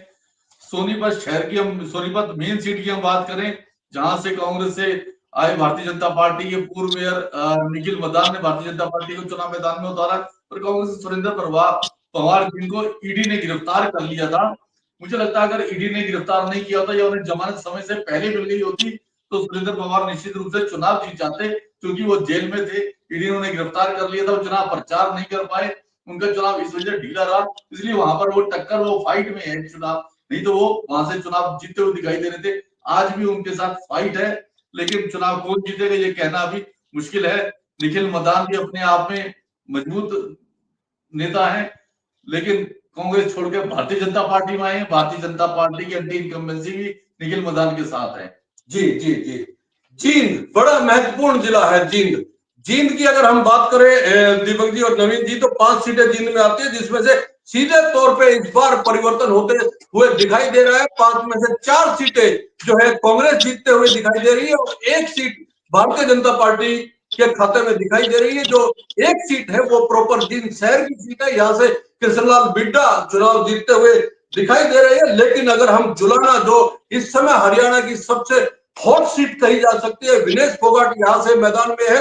और खास बात यह है नवीन जी और दीपक जी की, जुलाना सीट पर 1967 से लेके अब तक कांग्रेस पार्टी सिर्फ 3 बार जीती है। अगर विनेश फोगाट यहाँ से कांग्रेस को जीत दिलवाती है तो ये कांग्रेस की अब तक की 1967 से लेके अब तक की 4थी जीत होगी। यहाँ जो है विनेश फोगाट के सामने योगेश बैरागी को खड़ा किया था, कैप्टन, वो पायलट रह चुके हैं, उनको खड़ा किया था भारतीय जनता पार्टी ने। लेकिन ये सीट सीधे तौर पे जुलाना जो है वो कांग्रेस के खाते में जाती हुई दिखाई दे रही है। रामकुमार गौतम को शिफ्ट किया गया था, नारनौल से सफीदो लेके आए थे भारतीय जनता पार्टी, वो जननायक जनता पार्टी के विधायक होते थे, उनको बीजेपी ने टिकट दिया और सफीदो से मैदान में उतारा। उनके सामने सुभाष गांगुली जो मौजूदा विधायक है कांग्रेस पार्टी के, वो जीतते हुए दिखाई दे रहे हैं।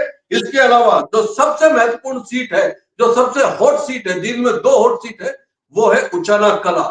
यहां से ब्रजेंद्र सिंह लीड लेते हुए दिखाई दे रहे हैं। और सबसे महत्वपूर्ण बात यह है कि दुष्यंत चौटाला के लिए पिछले कुछ समय से यह आकलन किया जा रहा था कि क्या, लोग पूछ रहे थे, फोन करके पूछ रहे थे कि क्या दुष्यंत अपनी जमानत बचा पाएंगे। इस बार ये होता हुआ दिख रहा है कि उचाना सीट कांग्रेस के खाते में जाते हुए साफ तौर पे दिख रही है।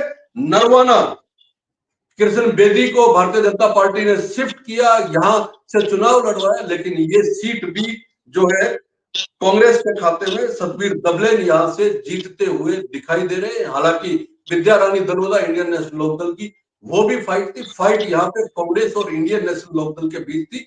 तो अगर हम जींद जिले की बात करें तो 5 में से 4 सीटें कांग्रेस और 1 सीट भारतीय जनता पार्टी, जो प्रॉपर जींद शहर की सीट है। दीपक जी। बिल्कुल, देखिए जींद शहर की बात आपने की, वहां पर बिल्कुल क्लियर स्थिति लगती है आज की स्थिति में। जो वहां का धरातल पे जो आकलन है कि कृष्ण मिड्ढा, जो कि पूर्व में विधायक भी रहे हैं भारतीय जनता पार्टी की तरफ से, वो वहां जीतते हुए दिखा रहे हैं। 3 सीटें जो कि वहां की बेहद चर्चा का विषय बनी हुई है। विनेश फोगाट जस्ट चुनाव से पहले जब पेरिस ओलंपिक से वापस आई, उसके आने के बाद वो ठीक में उनकी और बजरंग पूनिया की मुलाकात होती है राहुल गांधी के साथ, और उसके बाद तय होता है कि वो कांग्रेस पार्टी को औपचारिक रूप से ज्वाइन करेंगे, और ज्वाइन करने के बाद उनको टिकट दिया जाता है। तो विनेश फोगाट वहां से जीतती हुई दिखाई देती है। दूसरी महत्वपूर्ण सीट, जो पूरे हरियाणा का सबसे हॉट सीट भी कहें तो अतिशयोक्ति नहीं होगी, जो दुष्यंत चौटाला उचाना कला से और वीरेंद्र सिंह के जो सुपुत्र है ब्रजेंद्र सिंह, जो कि पूर्व में सांसद रहे हैं हिसार से, सबसे महत्वपूर्ण सीट इसलिए है क्योंकि उनकी एक अपनी ही राइवलरी है। चौधरी बीरेंद्र सिंह की और दुष्यंत चौटाला की अपनी राइवलरी है। दुष्यंत चौटाला जो पहली बार 2019 के अंदर जननायक जनता पार्टी अस्तित्व में आई थी हरियाणा प्रदेश के अंदर, 10 सीटें जीतने के बाद ऐसे समीकरण बने कि उनको भारतीय जनता पार्टी को उनका समर्थन लेना पड़ा और उप मुख्यमंत्री कुर्सी से नवाजा।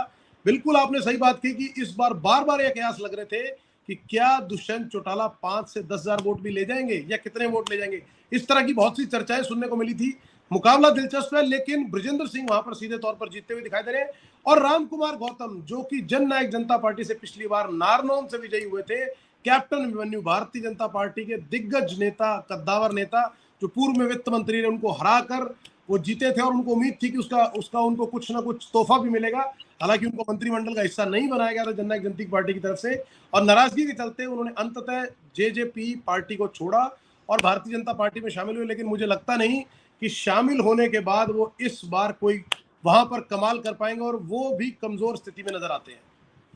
जी, बड़ा महत्वपूर्ण जिला है। देखिए जी, बेहद महत्वपूर्ण जिला, इसमें कोई शक वाली बात नहीं। हम यहाँ से बात करें जुलाना सीट की, जहां से विनेश फोगाट को कांग्रेस ने चुनाव मैदान में उतारा है। पेरिस ओलंपिक से आने के बाद इनका पूरी दुनिया में इनका नाम चल रहा था, क्योंकि गोल्ड मेडल से ये रह गई थी और बड़ा चर्चित इनका मामला रहा। भारतीय जनता पार्टी पर सवालिया निशान भी खड़े हुए थे।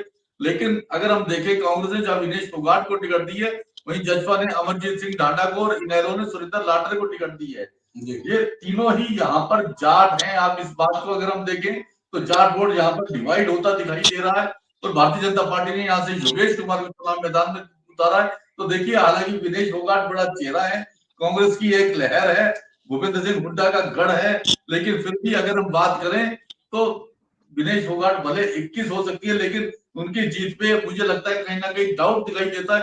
योगेश कुमार और इनके बीच में कहीं भारी फाइट हो सकती है।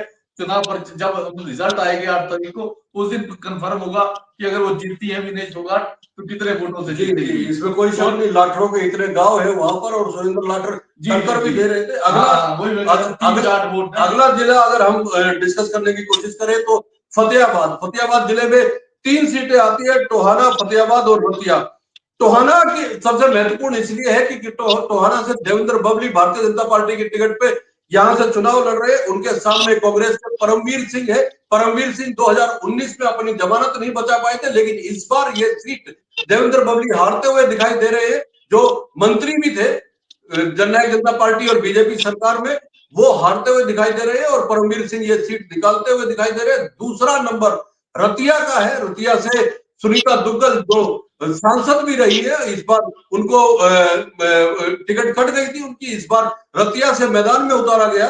तो रतिया से सुनीता दुग्गल एक बार फिर से जर्नैल सिंह कांग्रेस के जो प्रत्याशी है उनसे हारती हुई दिखाई दे रही है। और एक और महत्वपूर्ण सीट जो फतेहाबाद प्रॉपर है, वहां भारतीय जनता पार्टी के डूडा राम इस बार मौजूदा विधायक है, लेकिन हारते हुए दिखाई दे रहे हैं बलवान सिंह गोलखपुरिया से। दीपक जी।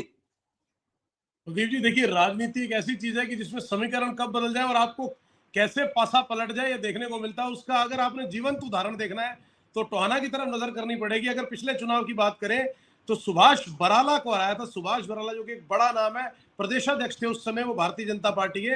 सुभाष बराला को सबसे अधिक मतों से देवेंद्र बबली ने हराया था। अगर मैं गलत नहीं हूं तो लगभग 56,000 वोटों से सुभाष बराला को बिल्कुल 50,000 से ज्यादा का मार्जिन था, मुकाबले में हराया था। और आज देखिए, 5 साल बाद जननायक जनता पार्टी से उनको टिकट मिलती है। टिकट मिलने के बाद जो मंत्रिमंडल का विस्तार होता है उसके अंदर देवेंद्र बबली को मंत्री बनाया जाता है।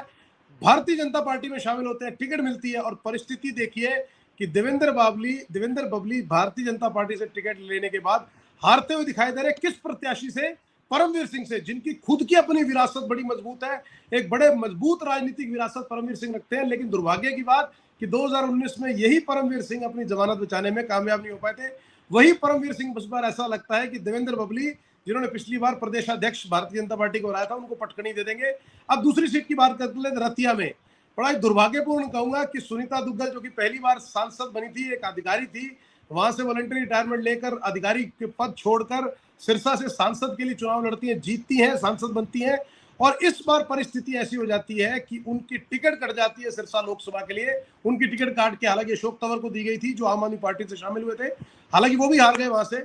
उसके बाद सुनीता दुग्गल को रतिया से टिकट दी जाती है, लेकिन स्थिति देखिए कि आज भी स्थिति ऐसी लगती है सुनीता दुग्गल की कि जर्नैल सिंह कांग्रेस पार्टी के वहां से जीतते हुए दिखाई दे रहे हैं। तो दुर्भाग्यपूर्ण ही कहा जाएगा सुनीता दुग्गल के लिए। और तीसरा बलवान दौलतपुरिया, वो क्लियर तौर पर वहां से दूड़ाराम से आगे नजर आते हैं और 21 की स्थिति में नजर आता है। तो क्लियर तौर पर लगता है कि फतेहाबाद की ये तीनों सीटें कांग्रेस की झोली में जाती हुई नजर आ रही है। नवीन जी, कांग्रेस की झोली में तीनों सीटें फतेहाबाद की। देखिए, फतेहाबाद की तीनों सीटें भारतीय जनता पार्टी ना केवल हार रही है, उनके बड़े चेहरे चुनाव हार रहे हैं। सुनीता दुग्गल जो आईआरएस रही, आईआरएस की नौकरी छोड़ करके वो सांसद बनी, भारतीय जनता पार्टी उन्हें राजनीति में लेके आई। उन्होंने 2014 में सांसद में चुनाव लड़ा, वहां से एमपी बनी सिरसा से। इस बार उनकी टिकट काट दी गई थी और इस बार उनको विधानसभा में उतारा गया, चुनाव हारते दिखाई दे रहे हैं। और फतेहाबाद से दूड़ाराम भजन लाल के भतीजे माने जाते हैं, भजन लाल के भतीजे हैं, इनका एक बड़ा नाम है, इनके परिवार का बड़ा नाम है, लेकिन दूड़ाराम इस बार चुनाव हारते नजर आ रहे हैं। इनके सामने कांग्रेस के बलवान सिंह जीतते हुए दिखाई दे रहे हैं। टोहाना से देवेंद्र सिंह बबली, जो पिछली बार जननायक जनता पार्टी से जीते थे और हरियाणा सरकार में मंत्री रहे, ये मंत्री होते हुए इन्होंने उनके जज्बा के साथ बाद में उनका साथ छोड़ दिया और बाद में भारतीय जनता पार्टी में शामिल हुए। लेकिन इस बार देवेंद्र बबली भी आते दिखाई दे रहे हैं, उनके सामने परमवीर सिंह कांग्रेस से चुनाव जीतते हुए नजर आ रहे हैं। तीनों सीटें कांग्रेस के खाते में, भाजपा यहाँ से चूड़ा साफ दिखाई दे रहा है। तो दोस्तों अब तक हम 10 जिलों की सीटें आपस में आपके सामने जो है डिस्कस कर चुके हैं। सब सीटों पे हमने बताया है अलग अलग जिलों की कितनी सीटें कौन सी पार्टी जीत रही है, ये हमने बताया है। अब दीपक जी, सबसे महत्वपूर्ण, लेकिन उससे पहले मैं अपने दर्शकों से एक निवेदन करना चाहूंगा, एक रिक्वेस्ट आप लोगों से है, जो भी इस समय ये शो लाइव देख रहे हैं, प्लीज कमेंट भर भर के कीजिए। आपके कमेंट के बगैर हमारा हौसला नहीं बढ़ता है। हम इतनी मेहनत करते हैं, इतनी रिसर्च करते हैं। आप लाइक कीजिए, शेयर कीजिए, दबा के शेयर कर दीजिए, क्योंकि इस तरह का आकलन, देखिए दीपक अरोड़ा जी, नवीन धमीजा जी, इतना लंबा अनुभव है। ऐसे वरिष्ठ लोगों के साथ जब इस तरह के शो किए जाते हैं, शायद किसी चैनल पे या किसी अखबार में इतने अनुभव के साथ, इतनी बारीकियों के साथ बातचीत नहीं की जाती है। आपके लिए हम रिसर्च करके ये शो लेके आए हैं, तो अनुरोध है आप लोगों से, दबा के शेयर कीजिए, दबा के कमेंट कीजिए, लाइक कीजिए और चैनल को सब्सक्राइब करिए, क्योंकि अब हम अगली सीट की बात कर रहे हैं। और अगली सीट पे जो बारीक निगाह दीपक जी की है, शायद नवीन जी और मेरी भी उतनी बारीक निगाह नहीं है। ये सीट है या ये जिला है सिरसा, बड़ा महत्वपूर्ण है। यहाँ शायद भारतीय जनता पार्टी खाता खोलने के लिए जिस तरह पिछली बार तरस रही थी, इस बार भी तरसती हुई दिखाई दे रही है। सिरसा की अगर हम सभी सीटों की बात करें तो सिरसा मेन शहर में भारतीय जनता पार्टी ने अपने प्रत्याशी का नाम वापस ले लिया था गोपाल कांडा के समर्थन में, लेकिन उसके बावजूद गोपाल कांडा यहाँ कांग्रेस के प्रत्याशी गोकुल सेतिया से पिछड़ते हुए दिखाई दे रहे हैं। यह सीट पूरी तरह से गोकुल सेतिया को जाती हुई, कांग्रेस को जाती हुई दिखाई दे रही है और कांग्रेस कालावाली पर भी जीतती हुई दिखाई दे रही है। शिषपाल खेरवाला यहां से जीत रहे हैं। मंडी डबवाली मौजूदा कांग्रेसी विधायक अमित सियाग जीत रहे हैं। उनके मुकाबले में दिग्विजय चौटाला जननायक जनता पार्टी से प्रत्याशी है और उनके मुकाबले में आदित्य देवीलाल जो है वो मुकाबले में इंडियन नेशनल लोकदल से। लेकिन ये सीट लोकदल, देखिए चौटाला परिवार से 3-3, 4-4 लोग एक सीट पे अगर चुनाव लड़ रहे हैं और उसके बावजूद ये सीट अमित सियाग मौजूदा विधायक है, चौटाला परिवार से ही वो संबंध रखते हैं। एक सीट और है रानिया, यहाँ कांग्रेस ने पत्रकार सर मित्र को मैदान में उतारा, इंडियन नेशनल लोकदल की ओर से यहाँ अर्जुन चौटाला मैदान में है और ये मुकाबले की सीट है। दोस्तों हम फिर से कहेंगे, जो मुकाबले की सीटें हैं हम उस पर मुकाबला ही बताएंगे। हम बिल्कुल नहीं कहेंगे कि ये सीट कौन जीत रहा है, किसके खाते में जाती हुई दिखाई दे रही है, क्योंकि कम से कम हम इतने लोगों से बात करते हैं जब हमें लगता है कि इस सीट पे डिस्कस करना मुनासिब नहीं होगा। एक और सीट है एलनाबाद, ये बड़ी हॉट सीट है। अभय सिंह चौटाला ने किसान आंदोलन के दौरान जब विधायक थे, उन्होंने ये सीट खाली की थी विरोध में, किसानों के समर्थन में, और उसके बाद उन्होंने दोबारा चुनाव जीता था। लेकिन खास बात यह है कि उपचुनाव में जब वो जीत के आए थे तो उनका मार्जिन पहले से थोड़ा सा कम हुआ था। इस बार फिर से ये सीट जो है अभय सिंह चौटाला के खाते में जाती हुई दिखाई दे रही है। दीपक जी, सिरसा पे आपकी कड़ी निगाह हमेशा है। प्रदीप जी, मैं अपने दर्शकों के साथ साझा कर रहा हूँ कुछ दिलचस्प तथ्य या दिलचस्प बातें मैं सिरसा जिले को लेकर बताना चाहूंगा। सबसे पहले बात कर लेते हैं सिरसा शहर की। सिरसा शहर की अगर हम बात करें तो पिछली बार भी सीधे तौर पर जो मुकाबला था वो गोपाल कांडा, जो कि हरियाणा लोकहित पार्टी की तरफ से है, उनकी खुद की पार्टी है, उससे रिप्रेजेंट करते हैं, वो चुनाव लड़े थे और जीते भी थे। और इंडिपेंडेंट की तरफ जो चुनाव लड़े थे वो थे गोकुल सेतिया, और गोकुल सेतिया को समर्थन प्राप्त हुआ था इंडियन नेशनल लोकदल यानी कि अभय चौटाला की तरफ से।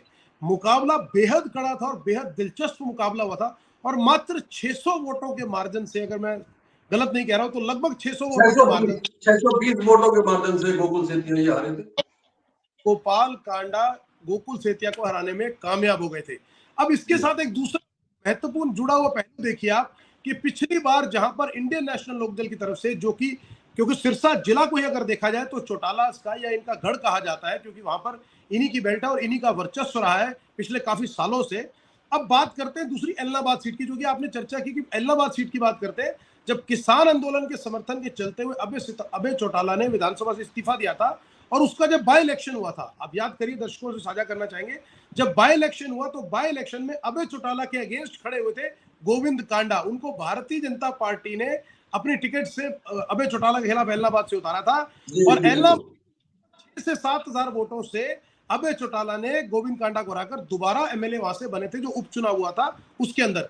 अब आप इसका समीकरण देखिए कि अब से कुछ समय पहले तक अभय चौटाला और कांडा परिवार एक दूसरे के आमने सामने एक चुनाव में थे, और पिछले चुनाव में गोकुल सेतिया को समर्थन प्राप्त था इंडियन नेशनल लोकदल का। लेकिन इस बार समीकरण बदले, समीकरण ऐसे बदले कि गोकुल सेतिया, जो कि आजाद प्रत्याशी के तौर पर पिछले 5 साल से लगातार सिरसा की जनता के बीच में रहे, चुनाव से कुछ समय पहले कांग्रेस पार्टी में शामिल होते हैं, और कांग्रेस पार्टी की तरफ से उनको सिरसा से प्रत्याशी बनाया जाता है। जैसे ही उनको सिरसा से प्रत्याशी बनाया जाता है, वही गोपाल कांडा, जिनके भाई गोविंद कांडा एलनाबाद से अभय चौटाला के खिलाफ चुनाव लड़े थे, और पिछली बार गोकुल सेतिया को समर्थन देने वाले अभय चौटाला और गोपाल कांडा एक मंच साझा करते हुए दिखाई देते हैं, और इंडियन नेशनल लोकदल की तरफ से कहा जाता है कि वो गोपाल कांडा को सिरसा में समर्थन देंगे। ये दिलचस्प मोड़ इस बार इस चुनाव में है। अब बात कर लेते हैं डबवाली का। चौटाला परिवार का वहां भी वर्चस्व रहा है। एक परिवार अमित सिहार, उनके पिता डॉक्टर केवी सिंह खुद कद्दावर नेता, कांग्रेस के वरिष्ठ नेता रहे हैं, पूर्व में सीएम के ओएसडी रहे हैं। अमित सिहार एक अच्छी इमेज रखते हैं, जुझारू युवा नेता है, हरियाणा यूथ कांग्रेस के अध्यक्ष भी रहे और जुझारू नेता है। उनकी कमोबेश स्थिति वहां पर ठीक है, जनता के बीच में उपलब्ध रहते हैं। अब उनके सामने जो दो नेता हैं, दिग्विजय चौटाला, जननायक जनता पार्टी के महासचिव, बोलने में प्रमुख वक्ता, अगर वक्ता की बात करें तो बेहद शानदार बोलने वाले दिग्विजय चौटाला, और दिग्गज नेता अजय चौटाला के सुपुत्र और दुष्यंत चौटाला के भाई वो सामने हैं। और तीसरे प्रत्याशी आदित्य देवीलाल, जो कि चुनाव से ठीक पहले भी भारतीय जनता पार्टी में थे, इस्तीफा देते हैं और इंडियन नेशनल लोकदल से टिकट लेकर वहां ताल ठोकते हैं। लेकिन अमित सिहार वहां पर इस कड़े मुकाबले के अंदर जीतते हुए नजर आते हैं। फिर हरियाणा की एक और हॉट सीट जो आपने बात, रणजीत सिंह जो पूर्व मंत्री रहे, पिछली बार आजाद चुनाव लड़े थे, चुनाव लड़ने के बाद जीतने के बाद भारतीय जनता पार्टी को समर्थन दिया, मंत्रिमंडल का हिस्सा बने। इस बार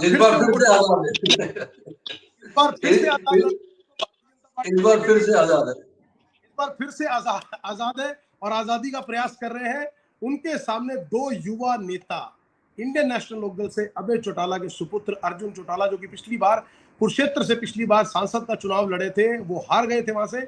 इस बार दो रणजीत सिंह, जो कि उनके परिवार से ही हैं, एक तरह से उनके दादा लगते हैं, उनके सामने वहां से इंडियन नेशनल लोकदल की तरफ से प्रत्याशी हैं। और कांग्रेस ने एक मास्टर कार्ड खेला कि एक आम जनमानस, एक आम और साधारण पत्रकार को वहां से टिकट देती है और टिकट देकर वहां उसके बीच में उतारती इसमें। और भारतीय जनता पार्टी भी वहां कंबोज बेल्ट को साधने के लिए कंबोज बिरादरी से एक व्यक्ति को वहां से टिकट देती है। खुला मुकाबला रानिया के अंदर देखने को मिलता है। बड़ा कड़ा मुकाबला है, ऊंट किसी भी करवट बैठ सकता है, लेकिन अर्जुन चौटाला को वहां आज एज लगता है। इसके बाद सीट बचती है एलनाबाद। अब एलनाबाद में अभी तक वो अभय चौटाला का एक वर्चस्व रहा है, लेकिन इस बार बिल्कुल नेक टू नेक फाइट है। अगर हार जीत का मार्जिन रहेगा तो इसका मतलब ये है कि सिरसा की 5 सीटों में से 3 कांग्रेस पार्टी जीत रही है, 1 इंडियन नेशनल लोकदल जीत रही है और 1 सीट पे कड़ी टक्कर है इस समय। नवीन जी, सिरसा पे लंबी चर्चा दीपक जी ने कर दी है, तो मैं अगले जिले का समीकरण बताने की कोशिश करता हूं। भिवानी, माफ कीजिए, भिवानी बड़ा महत्वपूर्ण जिला है, बंसीलाल की विरासत। यहाँ लोहारू भिवानी में सबसे पहले हम बात करेंगे, जो कि कैबिनेट मंत्री जेपी दलाल यहां से चुनाव लड़ रहे हैं और कांग्रेस ने राजवीर फटिया को मैदान में उतारा। राजवीर फटिया यहां से चुनाव जीतते हुए दिखाई दे रहे हैं। जेपी दलाल लोहारू हारते हुए दिखाई दे रहे हैं। भिवानी में बंसीलाल के पोते और पोती दोनों आमने सामने हैं। वो तोशाम में, माफ कीजिएगा, तोशाम में अनिरुद्ध चौधरी और श्रुति चौधरी, एक सुरेंद्र सिंह की बेटी, एक रणवीर महिंद्रा का बेटा, दोनों बंसीलाल के पोते और पोती। इस समय दोनों के बीच में कड़ी टक्कर है। हम इसमें जीत हार का आकलन नहीं करने जा रहे हैं, कड़ी टक्कर बता रहे हैं, लेकिन लोहारू भारतीय जनता पार्टी हारते हुए दिख रही है। तोशाम में कड़ी टक्कर है। भिवानी एक बार फिर से घनश्याम सराफ को जा रही है। ओम प्रकाश यहाँ से सीपीएम के नेता, उनको माकपा के नेता, उनको जो है कांग्रेस ने समर्थन दे रखा है। एक सीट जो माकपा के हिस्से में आई थी। और भवानी खेड़ा भारतीय जनता पार्टी जीतते हुए दिखाई दे रही है। यहाँ से भारतीय जनता पार्टी के कपूर सिंह जो है चुनाव जीतते हुए दिखाई दे रहे हैं। तो अगर हम भिवानी की बात करें, 4 सीटों में से 1 seat Congress, 1 seat Bharatiya Janata party और 2 सीटों पर कड़ी टक्कर। देखिए नवाज जी, किरण चौधरी कांग्रेस से जब भारतीय जनता पार्टी में आई थी, उन्हें राज्यसभा सदस्य बनाया गया, सांसद बनाया गया। उस वक्त भारतीय जनता पार्टी मान के चल रही थी कि किरण चौधरी के आने से भिवानी में उन्हें बड़ा फायदा होगा, वहां की सभी 4 सीटें भारतीय जनता पार्टी खाते में जा सकती है। लेकिन उनके मंत्री जेपी दलाल वहां से चुनाव हारते दिखाई दे रहे हैं। जेपी दलाल हालांकि अपने चुनाव प्रचार में भी सुर्खियों में रहे। उन्होंने कहा था कि यदि अगर सरकार दूसरे की बन भी गई तो भारतीय जनता पार्टी के दिग्गज नेता ऐसे बैठे हैं जो 6 महीने में मामला उलटफेर कर देंगे। यानी उन्होंने कहा था कि सरकार गिरा देंगे, सरकार चलने नहीं देंगे दूसरे की सरकार, और फिर भारतीय जनता पार्टी दोबारा से कमान संभालेगी। अंदाजा उनको हो गया था, उन्हें अंदाजा हो गया था और उन्होंने इस बात को कह दिया था कि सरकार फिर भी भारतीय जनता पार्टी चलने नहीं देगी कांग्रेस की सरकार को। लेकिन अब वो हारते दिखाई दे रहे हैं। भिवानी से घनश्याम सर्राफ, उनकी अपनी एक पकड़ है, उनका अपना एक नाम है, उनके साथ जनता जुड़ी हुई है। उनका हालांकि मामला फंसा हुआ, लेकिन घनश्याम सर्राफ सीट निकालते दिखाई दे रहे हैं। तो शाम से किरण चौधरी, अपनी बेटी श्रुति चौधरी, उनका चुनाव फंसा हुआ है।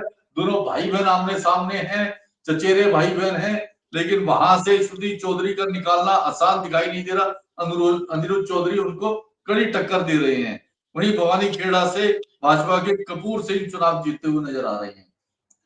दीपक जी, हिसार सीट की बात कर लेते हैं। उससे पहले हम अपने दर्शकों से एक बार फिर से अपील करते हैं कि प्लीज आप शेयर कीजिए, कमेंट कीजिए। लाइव शो चल रहा है, बड़ी महत्वपूर्ण चर्चा इस समय चल रही है। हर सीट का, हर जिले का विश्लेषण हम लोग कर रहे हैं।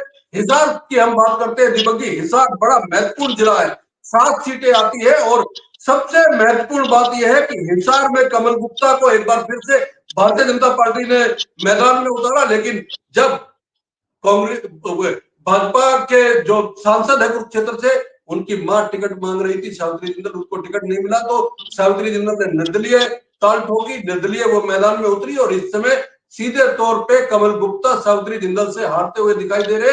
ये सीट, हिसार सीट प्रॉपर वो सावित्री जिंदल के खाते में, यानी निर्दलीय के खाते में जाती हुई दिखाई दे रही है। आदमपुर भव्य बिश्नोई और चंद्र प्रकाश कांग्रेस के, इनके बीच में टक्कर है। यहाँ पे कह सकते हैं कि भव्य बिश्नोई ये सीट कहीं ना कहीं एज पे, हम कह सकते हैं टक्कर में है, इसलिए इस सीट को लेके हम कुछ नहीं कहेंगे। भव्य बिश्नोई का ये चुनाव बुरी तरह फंसा हुआ है, लेकिन उकलाना सीट अनूप धानक भारतीय जनता पार्टी के, वो जीतते हुए दिखाई दे रहे हैं। नरेश सेरवाल यहाँ कांग्रेस के थोड़े पिछड़े हुए दिखाई दे रहे हैं। नारनौल बड़ी महत्वपूर्ण सीट है, यहां से कैप्टन अभिमन्यु एक बार फिर से हारते हुए और कांग्रेस के जसबीर सिंह यानी जस्सी टेटवाड़ यहां से जीतते हुए दिखाई दे रहे हैं। हांसी राहुल मक्कड़ वो जीतते हुए कांग्रेस पार्टी के दिखाई दे रहे हैं। विनोद भयाना जो मौजूदा विधायक भी है वो हारते हुए दिखाई दे रहे हैं। इसके अलावा बरवाला रामनिवास घोडेला कांग्रेस के वो सीधे तौर पे हम कह सकते हैं कि रणबीर गंगवा जिनकी सीट भी बदली गई थी, नलवा से लेके आया गया था उनको, यहाँ पे वो हारते हुए दिखाई दे रहे हैं। और इसके अलावा हिसार की मैंने बात की है, वो सावित्री जिंदल जीतती हुई दिखाई दे रही है। तो हिसार सीट का सीधा आकलन 7 में से 5 सीटें कांग्रेस जीतती हुई 7 में से 4 सीटें कांग्रेस जीतती हुई दिखाई दे रही है। 2 एक पे टक्कर है और एक भारतीय जनता पार्टी जीतती हुई दिखाई दे रही है। दीपक जी, प्रदीप जी देखिए, मैं इस पे विशेष तौर पे 2 जो सबसे महत्वपूर्ण सीटें हैं अगर हम बात करें तो एक आदमपुर जो कि भजनलाल परिवार का गढ़ रहा है। इसमें मैं नलवा और जोड़ देता हूँ। नलवा का नाम मैं लेना भूल गया था। नलवा में कांग्रेस के अनिल मान यहां से जीतते हुए दिखाई दे रहे हैं। वो रणधीर पंजाब जिनको विशेष तौर पे टिकट दिलवाई थी कुलदीप बिश्नोई ने, वो हारते हुए भारतीय जनता पार्टी की टिकट पे दिखाई दे रहे हैं। दीपक जी, देखिए हिसार एक ऐसा एरिया है कि जहां पर स्वर्गीय चौधरी भजनलाल जी के परिवार का प्रभाव रहा है, रसूख रहा है और आज भी कहीं ना कहीं वर्चस्व है। लेकिन हम बात कर लेते हैं, जैसे आपने बात की कुलदीप बिश्नोई ने जिनकी पैरवी करके नलवा से टिकट दिलाई तो वो हारते हुए दिखाई दे रहे हैं। सबसे महत्वपूर्ण मुझे लगता है कि पूरे प्रदेश के लोगों की निगाह होगी आदमपुर में, क्योंकि आदमपुर का जब पिछली बार बाई इलेक्शन हुआ था तो आदमपुर से उनके बेटे भव्य बिश्नोई पहली बार विधायक के तौर पर चुनकर विधानसभा में गए थे। इस बार जो उनका चुनाव है कांग्रेस के चंद्र प्रकाश के साथ बिल्कुल नेक टू नेक फाइट है। हालांकि एज भव्य बिश्नोई को हो सकती है, लेकिन ये साख की लड़ाई है। ये कुलदीप बिश्नोई के लिए और स्वर्गीय चौधरी भजनलाल परिवार के लिए साख की लड़ाई है, क्योंकि इकलौती एक आदमपुर सीट ही बची है जो उनके परिवार के किसी सदस्य के पास है। दूड़ाराम क्योंकि उनके भतीजे हैं स्वर्गीय चौधरी भजनलाल के, वो भी फतेहाबाद से इस बार लूज करते हुए दिखाई दे रहे हैं। तो ये उनके लिए बड़ी साख की लड़ाई है इस बार आदमपुर की सीट को निकालना। और दूसरा जो महत्वपूर्ण सीट हिसार के अंदर है, हिसार जिले के अंदर आ रही है, वो है नारनौल। दिग्गज और कद्दावर नेता भारतीय जनता पार्टी के जो पूर्व में वित्त मंत्री रहे, बड़े कद्दावर नेता माने जाते हैं, कैप्टन अभिमन्यु इस बार जो पिछली बार राम कुमार गौतम से वहां से लगभग 13,000 वोटों के आसपास आ रहे थे, इस बार उनके सामने जस्सी पेटवार कांग्रेस से वहां पर ताल ठोक रहे हैं और कहीं ना कहीं जस्सी पेटवार उनसे थोड़ा सा आगे नजर आते हैं। तो ये भी एक देखने वाली बात है कि इतने दिग्गज नेता पिछली बार हारने के बाद शायद उनको उम्मीद थी कि इस बार भारतीय जनता पार्टी से हिसार की बड़ा टफ मुकाबला दिखाई दे रहा है, लेकिन इस बार हिसार में कांग्रेस कुछ बेहतर करने जा रही है। देखिए हिसार जिला चौधरी भजनलाल का जिला है, उनका गृह जिला रहा है और उनके परिवार की पकड़ हमेशा इस पर रही है। कुलदीप बिश्नोई भारतीय जनता पार्टी में शामिल हो गए। उन्होंने जहां उनका बेटा भव्य बिश्नोई चुनाव लड़ रहा है, हालांकि सीट उनकी फंसी हुई है, लेकिन एच पर वो मानी जा रही है क्योंकि भजनलाल परिवार उनके साथ है, भजनलाल परिवार का नाम है, उनकी अपनी पुरानी सीट है। लेकिन बरवाला से हम बात करें तो रणवीर गंगवा और नलवा से रणधीर पनिहार, ये दोनों सीटें भी कुलदीप बिश्नोई के खाते में आई थी। कुलदीप बिश्नोई ने इनको सीट दिलवाई थी, लेकिन ये दोनों सीटें भी भारतीय जनता पार्टी हारती हुई दिखाई दे रही है। यानी इसके में भी कुलदीप बिश्नोई को झटका लगेगा। कुलदीप बिश्नोई के खाते में ये दोनों सीटें गई थी। वही जो दीपक जी ने कहा कि साख का सवाल है, अगला जिला हम डिस्कस करते हैं क्योंकि आप वीडियो को थोड़ा छोटा करेंगे, 1 घंटे से ज्यादा का वीडियो हो गया। दीपक जी, मैं एक चरखी दादरी पे विश्लेषण नहीं चाहूंगा दोनों एक्सपर्ट से हमारे, मैं सीधा सीधा बता देता हूँ। चरखी दादरी में 2 सीटें आती है, बाढ़ड़ा और दादरी। बाढ़ड़ा में उमेश सिंह और सोमवीर सिंह। उमेश सिंह भारतीय जनता पार्टी के प्रत्याशी है और सोमवीर सिंह जो बंसीलाल के दामाद होते थे और नवारी से विधायक भी होते थे, उनको बाढ़ड़ा शिफ्ट किया गया था।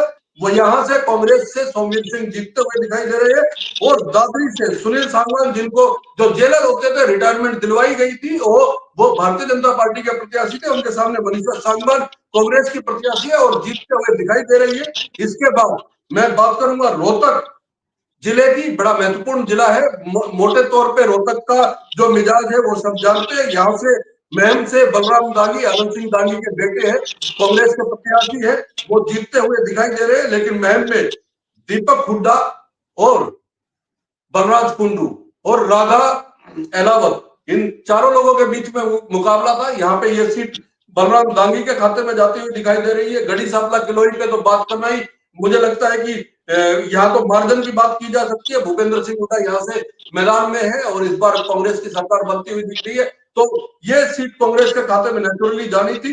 रोहतक विधानसभा प्रॉपर शहर की बात करें तो मनीष ग्रोवर पूर्व मंत्री और बीबी बत्रा मौजूदा विधायक, इन दोनों के बीच में मुकाबला था। यहाँ पे ये सीट भी एक बार फिर से कांग्रेस के खाते में जाती हुई दिखाई दे रही है। कलानौर, यहाँ भी हुड्डा का प्रभाव है और रेणु डाबड़ा को जो मेयर होती थी रोहतक से, उनको भारतीय जनता पार्टी ने मैदान में उतारा, लेकिन ये सीट एक बार फिर से शकुंतला खट्टक जो कांग्रेस की प्रत्याशी है उनके खाते में जाती हुई दिखाई देती है। तो सीधे तौर पे कहें कि रोहतक की 4 में से 4 सीटें इस समय कांग्रेस के खाते में जाती हुई दिखाई देती है। इसके बाद मैं जिक्र करूंगा झज्जर जिले का। झज्जर जिले में बहादुरगढ़, राजेंद्र जून यहाँ से कांग्रेस के प्रत्याशी है। दिनेश कौशिक को भारतीय जनता पार्टी ने मैदान में उतारा। जो पहले नरेश कौशिक विधायक होते थे 2014 में, उनके सगे भाई हैं ये, लेकिन यहाँ राजेंद्र जून जो है मोर्चा मारते हुए दिखाई दे रहे हैं। उनका सीधा मुकाबला राजेश जून से था, जिनके टिकट का आश्वासन खुद भूपेंद्र सिंह हुड्डा ने दिया था, लेकिन उनकी टिकट नहीं हुई तो वो निर्दलीय के तौर पे मैदान में आए। लेकिन ये सीट बहादुरगढ़ की एक बार फिर से कांग्रेस के खाते में जाती हुई दिखाई दे रही है। एक सीट जो हम कह सकते हैं कि फंसी हुई है वो है बादली।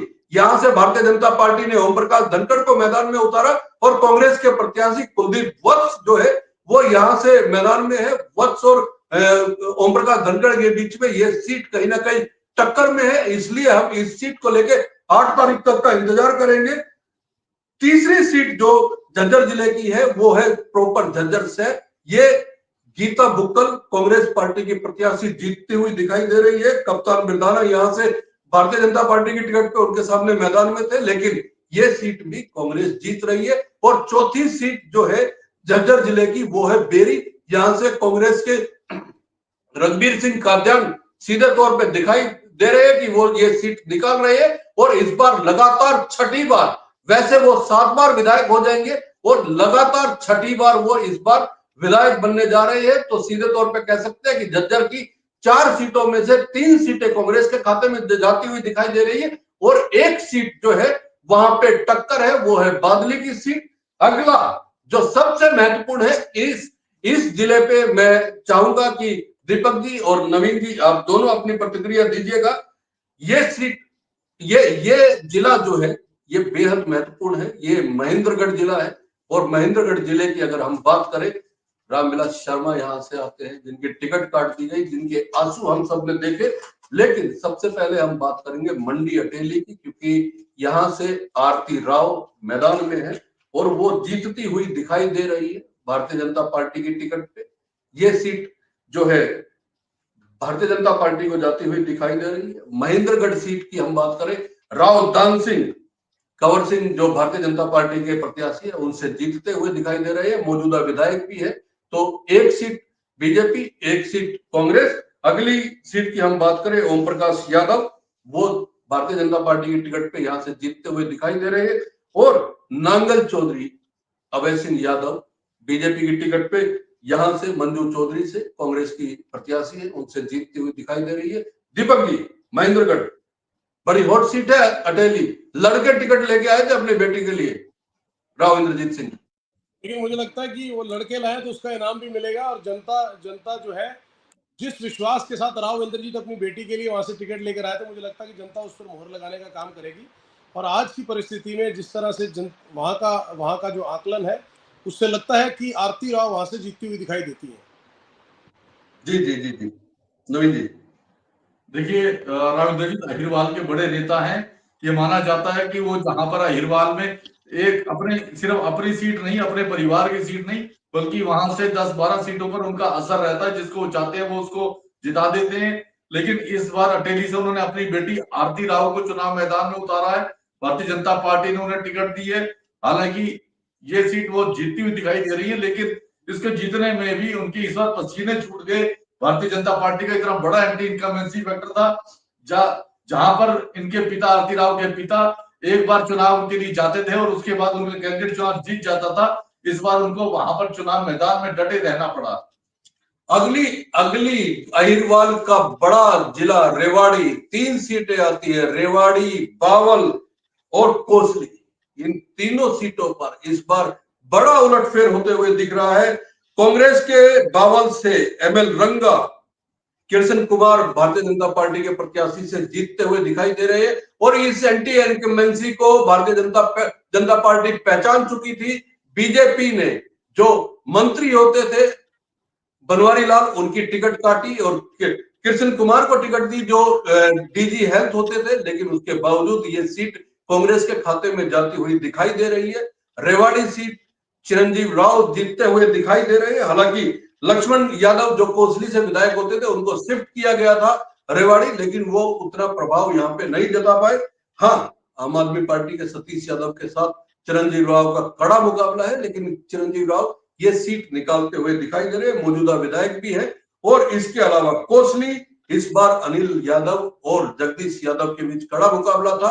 अनिल यादव बीजेपी के प्रत्याशी है और जगदीश यादव कांग्रेस के प्रत्याशी है, पहले भी रह चुके हैं वो, और वो ये सीट जीतते हुए दिखाई दे रहे हैं। तो इसका मतलब सीधे सीधे ये है कि रेवाड़ी की तीनों सीटें कांग्रेस के खाते में जाती हुई दिखाई दे रही है। नवीन जी जी, रेवाड़ी में इस बार भारतीय जनता पार्टी का खाता खुलता दिखाई नहीं दे रहा है। बावल से सीधा सीधा डॉक्टर एमएल रंगा, कोसली से जगदीश यादव और रेवाड़ी से चिरंजीव राव चुनाव जीतते दिखाई दे रहे हैं। जी, गुरुग्राम सबसे महत्वपूर्ण, क्योंकि यहाँ सबकी निगाहें एक सीट ऐसी थी जिस पे टिकी हुई थी, वो थी बादशाहपुर। लड़के टिकट लेके आए थे, टिकट छीन के बीजेपी से जो लेके आना होता है वो राव नरवीर ने करके दिखाया था बादशाहपुर से। लेकिन उसके बावजूद हम कहें आज की तारीख में राव नरवीर का इलेक्शन वर्धन यादव जो कांग्रेस के युवा प्रत्याशी है उन्होंने फंसा दिया है। और आज शाम तक हमारी जितने लोगों से बातचीत हुई है उसमें ऐसा लग रहा है कि कहीं ना कहीं राव नरवीर ये इलेक्शन हारते हुए दिखाई दे रहे हैं। वर्धन यादव यहां से कांग्रेस की टिकट पे जीतते हुए दिखाई दे रहे हैं। दूसरी जो बड़ी सीट है, हॉट सीट है, वो गुरुग्राम शहर की सीट है। और गुरुग्राम शहर की अगर हम बात करें, गुड़गांव शहर की हम बात करें, अब तक ये मान के चला जा रहा था कि कांग्रेस के जो है मोहित ग्रोवर यहां से चुनाव जीत रहे हैं। लेकिन आज शाम तक जो हमने आकलन किया है, लोगों से बातचीत की है, फील्ड में बातचीत की, उसके बाद ऐसा लग रहा है कि गुड़गांव सीट भारतीय जनता पार्टी के मुकेश शर्मा को जा रही है, ये सीट बीजेपी के हिस्से में जा रही है। और बिमला चौधरी पटौदी भारतीय जनता पार्टी की प्रत्याशी यहां से जीतती हुई नजर आ रही है। कांग्रेस के पल चौधरी यहां से हारते हुए दिखाई दे रहे हैं। तो सीधे तौर पे हम सोना की बात करें तो ये सीट कांग्रेस के रोहतास खटाना जीतते हुए दिखाई दे रहे। तो गुड़गांव की 4 में से 2 सीटें बीजेपी को जाती हुई दिखाई दे रही है और 2 सीटें सीधे तौर पे कांग्रेस को जाते हुए दिखाई दे रही है। दीपक जी, देखिए, आपने बड़ी दिलचस्प बात कही प्रदीप जी की राव नरवीर जिसे कहते हैं कि टिकट छीन के लाना, वो वाकई में ही टिकट छीन के लाए। अंतिम पलों में उनकी अमित शाह जी के साथ मीटिंग भी हुई थी जो चर्चा का विषय बनी थी। और अगर आप लोगों को ध्यान होगा तो बादशाहपुर से पिछले काफी समय से लगातार जवाहर यादव जो कि पूर्व में मुख्यमंत्री ओएसडी रहे, लगातार ग्राउंड पर काम करते रहे और तैयारी कर रहे थे चुनाव लड़ने की। लेकिन परिस्थितियां बदली और पिछली बार यही राव नरवीर थे जो कैबिनेट मंत्री थे मनोहर पाठ एक सरकार में, इनकी टिकट कट गई थी। लेकिन इस बार इन्होंने सब कुछ दांव पर लगाया और जाकर हाईकमान से गुहार लगाई कि मुझे टिकट दीजिए और मैं इस सीट आपकी झोली में लाऊंगा। लेकिन फिर भी कहीं ना कहीं ये परिस्थिति ऐसी हो गई कि सीट इस बार जो कांग्रेस पार्टी के युवा जो नेता है, कहीं ना कहीं ये उनके साथ पूरी कांटे की टक्कर है और एज कांग्रेस पार्टी के प्रत्याशी को जा रहा है। तो टिकट तो वो ले आए, लेकिन मैं इसमें दीपक जी नू की भी 3 सीटें जोड़ देता हूँ। नू, फिरोजपुर झिरका और पुनाना, तीनों सीटें इस समय कांग्रेस के खाते में जाती हुई दिखाई दे रही है। तो हम अगर कहें गुरुग्राम सीट पे तो 4 सीटें गुरुग्राम की और 3 सीटें नू की, ये सीधे तौर पे 2 बीजेपी के खाते में जाती हुई दिखाई दे रही है और कांग्रेस के खाते में और 2 बीजेपी के, जी और गुड़गांव जी जी जी और नू में भी जो कांग्रेस के दिग्गज नेता रहे, पूर्व मंत्री रहे आफ्ताब अहमद भी क्लियर वहां से जीतते हुए दिखाई दे रहे हैं। जी, नू से आफ्ताब अहमद जीतते हुए दिखाई दे रहे हैं, भारतीय कांग्रेस पार्टी के प्रत्याशी हैं। फिरोजपुर जिला से मोहम्मद खान, जिन पर तमाम आरोप लगाए गए थे नू हिंसा के दौरान, और मोहम्मद इलियास पुनाना से वो कांग्रेस के प्रत्याशी जीतते हुए दिखाई दे रहे हैं। ये नू की स्थिति है। नू की तीनों सीटें पिछली बार भी कांग्रेस को गई थी, इस बार भी कांग्रेस को जाती हुई दिखाई दे रही है। अब 2 जिले बचते हैं, 2 जिलों का आकलन करें उससे पहले मैं एक बार फिर से अपने दर्शकों से अनुरोध करूंगा, क्योंकि अब शो जो है अपने चरम पर पहुंचने जा रहा है। 9 सीटों का हम विश्लेषण करने जा रहे हैं। फरीदाबाद और पलवल की सीटें हैं और फरीदाबाद पलवल की सीटों को लेके नवीन जी से बेहतर कौन बता पाएगा। नवीन जी रग रग पहचानते हैं इस इलाके की। उन्होंने जाना है, पहचाना है यहाँ के नेताओं को। सबसे पहले हम पलवल जिले की बात करते हैं तो पलवल जिले में इस बार जो है हथीन से मोहम्मद इजराइल कांग्रेस के प्रत्याशी सीधे तौर पे चुनाव जीतते हुए दिखाई दे रहे हैं। होडल से उदय भान कांग्रेस के प्रदेश अध्यक्ष वो चुनाव जीतते हुए दिखाई दे रहे हैं। पलवल से कर्ण दलाल, यहां से भारतीय जनता पार्टी ने अपने मौजूदा विधायक की टिकट काटी थी, उसके बावजूद गौरव गौतम कुछ खास नहीं कर पाए और कर्ण सिंह दलाल कांग्रेस के ये सीट जीतते हुए दिखाई दे रहे हैं। तो मतलब पलवल की 3 सीटें और तीनों की तीनों इस समय कांग्रेस के खाते में जाती हुई दिखाई दे रही है। नवीन जी जी देखिए, इसमें कोई शक वाली बात नहीं, कांग्रेस से पलवल, होडल, हथीन तीनों सीटें कांग्रेस के खाते में जाते दिखाई दे रही हैं। लेकिन हम बात करें पलवल की, पलवल से भारतीय जनता पार्टी ने गौरव गौतम को चुनाव मैदान में उतारा। शुरू में माना जा रहा था कि चुनाव एक तरफा होगा, गौरव गौतम बहुत कमजोर कैंडिडेट माने जा रहे थे, लेकिन गौरव गौतम ने जैसे जैसे चुनाव की डेट नजदीक आती गई, 5 तारीख नजदीक आती गई, इनका चुनाव उठता चला गया। इन्होंने खूब मेहनत करी और लास्ट में आकर के चुनाव टक्कर में आ गया था। ऐसा लग रहा था कि ये चुनाव, ये सीट फंस सकती है, लेकिन चुनाव बड़े कांटे की टक्कर है। लेकिन करण दलाल एच पे नजर आ रहे हैं। करण दलाल क्योंकि आप देखिए भूपेंद्र सिंह हुड्डा के समधी हैं और पुराने दिग्गज नेता हैं, उनकी अपनी पकड़ है, जाट वोटर उनके साथ है, वहां पर मेवात का भी वोटर है, मेव वोट भी उनके साथ है और शहर में पंजाबी वोटर भी करण सिंह दलाल के साथ है, इसलिए वो एच पे नजर आ रहे हैं। और वहीं हम बात करें हथीन से मोहम्मद इलियास और होडल से पार्टी के प्रदेश अध्यक्ष उदय भान, दोनों की सीट क्लियर नजर आ रही है। नवीन जी अब फरीदाबाद की बात करते हैं। फरीदाबाद में सीधे तौर पे 6 सीटें, 6 में से सीधे सीधे 3 सीटें कांग्रेस जीतती हुई नजर आ रही है, 2 सीटों पे भारतीय जनता पार्टी जीतती हुई नजर आ रही है और एक सीट ऐसी है, मैं अपने दर्शकों को फिर से कहूं, जहां पे हमें बहुत ज्यादा फाइट नजर आती है। हम उस सीट का विश्लेषण 8 तारीख के लिए छोड़ रहे हैं। यहां सीधे तौर पे फरीदाबाद की अगर हम बात करें, लखन सिंगला कांग्रेस के प्रत्याशी और भारतीय जनता पार्टी के प्रत्याशी विपुल गोयल है। विपुल गोयल ये सीट साफ तौर पे निकालते हुए दिखाई दे रहे हैं। 2014 में विधायक बने थे, 2019 में उनकी टिकट नहीं हुई थी, लेकिन वो मंत्री भी बने थे, कैबिनेट मंत्री बने थे। अब 2024 में भारतीय जनता पार्टी ने एक बार फिर से विपुल गोयल पे जो है भरोसा जताया है और शायद विपुल गोयल उस भरोसे पे कहीं ना कहीं खड़े भी उतरते नजर आ रहे हैं। टेकचंद शर्मा, रघुवीर तेवतिया के बीच जो है कड़ा मुकाबला इस समय पिरतला सीट पर दिखाई दे रहा है और सीधे तौर पे हम कहें तो कांग्रेस के रघुवीर तेवतिया ये सीट जीतते हुए नजर आ रहे हैं। एनआईटी से कांग्रेस के नीरज शर्मा ये सीट निकालते हुए नजर आ रहे हैं। हालांकि उनका मुकाबला इनेलो के नागेंद्र भड़ाना के साथ है। सतीश परवाना बीजेपी के प्रत्याशी है, लेकिन ये सीट कहीं ना कहीं कांग्रेस के खाते में जाती हुई दिखाई दे रही है। बड़थल की हम बात करें, विजय प्रताप कांग्रेस के प्रत्याशी हैं और वो ये सीट निकाल रहे हैं। महेंद्र प्रताप जो पूर्व मंत्री होते थे, उनके बेटे हैं और लोकसभा चुनाव में वो प्रत्याशी भी रहे हैं। ये सीट भी कांग्रेस के खाते में जाती हुई दिखाई दे रही है। धनेश अदलखा यहाँ से बीजेपी के प्रत्याशी, लेकिन वो चुनाव हार रहे हैं। एक सीट और बची है, तिगांव। नवीन जी फरीदाबाद का आकलन कीजिए। देखिए फरीदाबाद मेन की हम बात करें, फरीदाबाद में भारतीय जनता पार्टी से विपुल गोयल पूर्व में मंत्री रहे, 2014 में पहली बार चुनाव लड़े थे, चुनाव जीते थे और हरियाणा सरकार में उद्योग मंत्री बने। 2019 में उनकी टिकट काट दी गई थी। इस बार फिर भारतीय जनता पार्टी ने उन्हें टिकट दिया। उनके सामने कांग्रेस के लखन सिंगला जो है 2014-2019 में भी कांग्रेस के टिकट पे चुनाव लड़े थे। इस बार फिर ये आमने सामने है, लेकिन मुझे लगता है इस बार हालांकि लखन सिंगला ने चुनाव बड़े तरीके से लड़ा, डे बाय डे उनका चुनाव गेन करता चला गया। जिस दिन विपुल गोयल को टिकट मिली थी उस दिन चुनाव एक तरफा लग रहा था। ऐसा लग रहा था कि विपुल गोयल बड़े मार्जिन से चुनाव जीत रहे हैं, लेकिन लखन सिंगला का चुनाव जैसे उठता चला गया, उनकी फाइट बनती चली गई, लेकिन विपुल गोयल एज पर नजर आ रहे हैं, चुनाव जीतते हुए नजर आ रहे हैं। ये बड़ा क्लियर है वहां से। और हम बात करें बड़कल से इस बार सीमा त्रिखा की बजाय भारतीय जनता पार्टी ने धनेश अदलखा को टिकट दी। सीमा त्रिखा मंत्री रही, 2 बार उनके सामने विजय प्रताप कांग्रेस से चुनाव लड़ रहे हैं।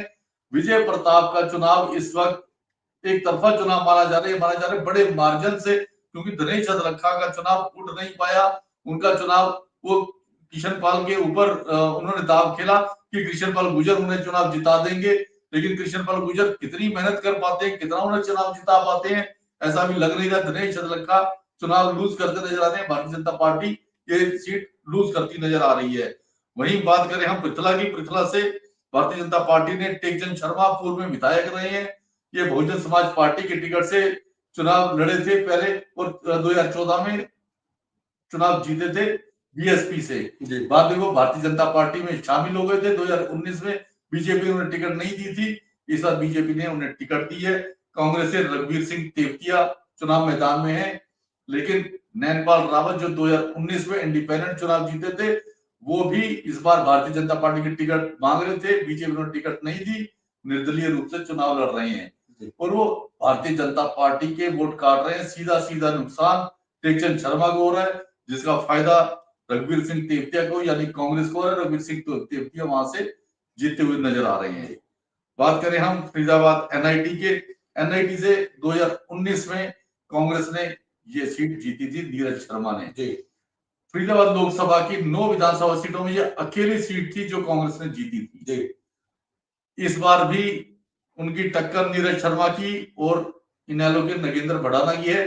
नगेंद्र भड़ाना यहां से भारतीय जनता पार्टी की टिकट मांग रहे थे, लेकिन भारतीय जनता पार्टी ने उन्हें टिकट नहीं दी, वो इनेलो की टिकट से चुनाव लड़ रहे हैं। पहले भी इनेलो से विधायक रह चुके हैं। इन दोनों के बीच आमने सामने की टक्कर है। तीसरा नाम सतीश फागना जो बीजेपी के कैंडिडेट है, ट्रायंगुलर फाइट में थे, लेकिन वो तीसरे नंबर पे आते नजर आ रहे हैं। ये सीट कांग्रेस के खाते में जाती नजर आ रही है।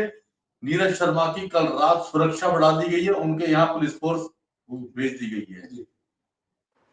लोगों को ये लग रहा है कि वो चुनाव जीतते नजर आ रहे हैं और उनको कोई बड़ा पद मिल सकता है, इसलिए उनकी सुरक्षा बढ़ाई गई है। सुरक्षा क्यों बढ़ाई गई, इसका मायने तो कुछ भी हो सकता है, लेकिन लोग अपने तरीके से देख रहे हैं।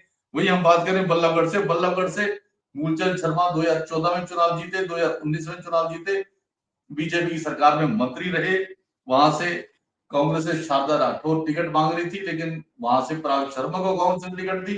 शारदा राठौर चुनाव मैदान में है, भूपेंद्र सिंह हुड्डा के खेमे की है, भूपेंद्र सिंह हुड्डा की नजदीकी मानी जाती है, सीधा मुकाबला लेकिन वो चुनाव मैदान में है और सीधा सीधा मुकाबला मूलचंद शर्मा और शारदा राठौर के बीच है। बड़ा कड़ा मुकाबला है, कांटे की टक्कर है। शारदा राठौर ने इंडिपेंडेंट चुनाव लड़ते हुए कांटे की टक्कर दे रही है। देखिए इसमें कौन जीतेगा कौन हारेगा ये कहना बहुत मुश्किल है अभी। वही हम बात करें तिगांव की, तिगांव से राजेश नागर भारतीय जनता पार्टी से 2019 में चुनाव जीते थे, इस बार भी भारतीय जनता पार्टी से चुनाव लड़ रहे हैं। कांग्रेस ने यहां से इस बार ललित नागर की टिकट काट दी, यहां से रोहित नागर को टिकट दी है। ललित नागर इंडिपेंडेंट चुनाव लड़ रहे हैं। ललित नागर और राजेश नागर के बीच कड़ा मुकाबला है। यहाँ पर भी कांटे की टक्कर है, मुकाबला बेहद कड़ा है। कोई भी यहाँ पे हार जीत किसी की भी हो सकती है। ये मुझे लगता है 8 तारीख को इसका परिणाम आएगा, पता चलेगा कौन चुनाव जीतता है टिगांव से। देखिए दोस्तों, हर सीट का जिले वाइज हर सीट का हमने विश्लेषण किया और 2 धुरंधर पत्रकार इतने लंबे समय तक हमारे साथ रहे। दीपक अरोड़ा जी करीब 25 साल हो गए टीवी जर्नलिज्म में काम करते हुए, नवीन धमीजा जी 35 साल हो गए, अखबार टीवी तमाम आलेख आप पढ़ते हैं, आप तमाम टीवी चैनल्स पे नवीन जी को देखते हैं। तो पूरा विश्लेषण हम लोगों की ओर से कोशिश की गई है कि आप तक पहुंचाया जाए।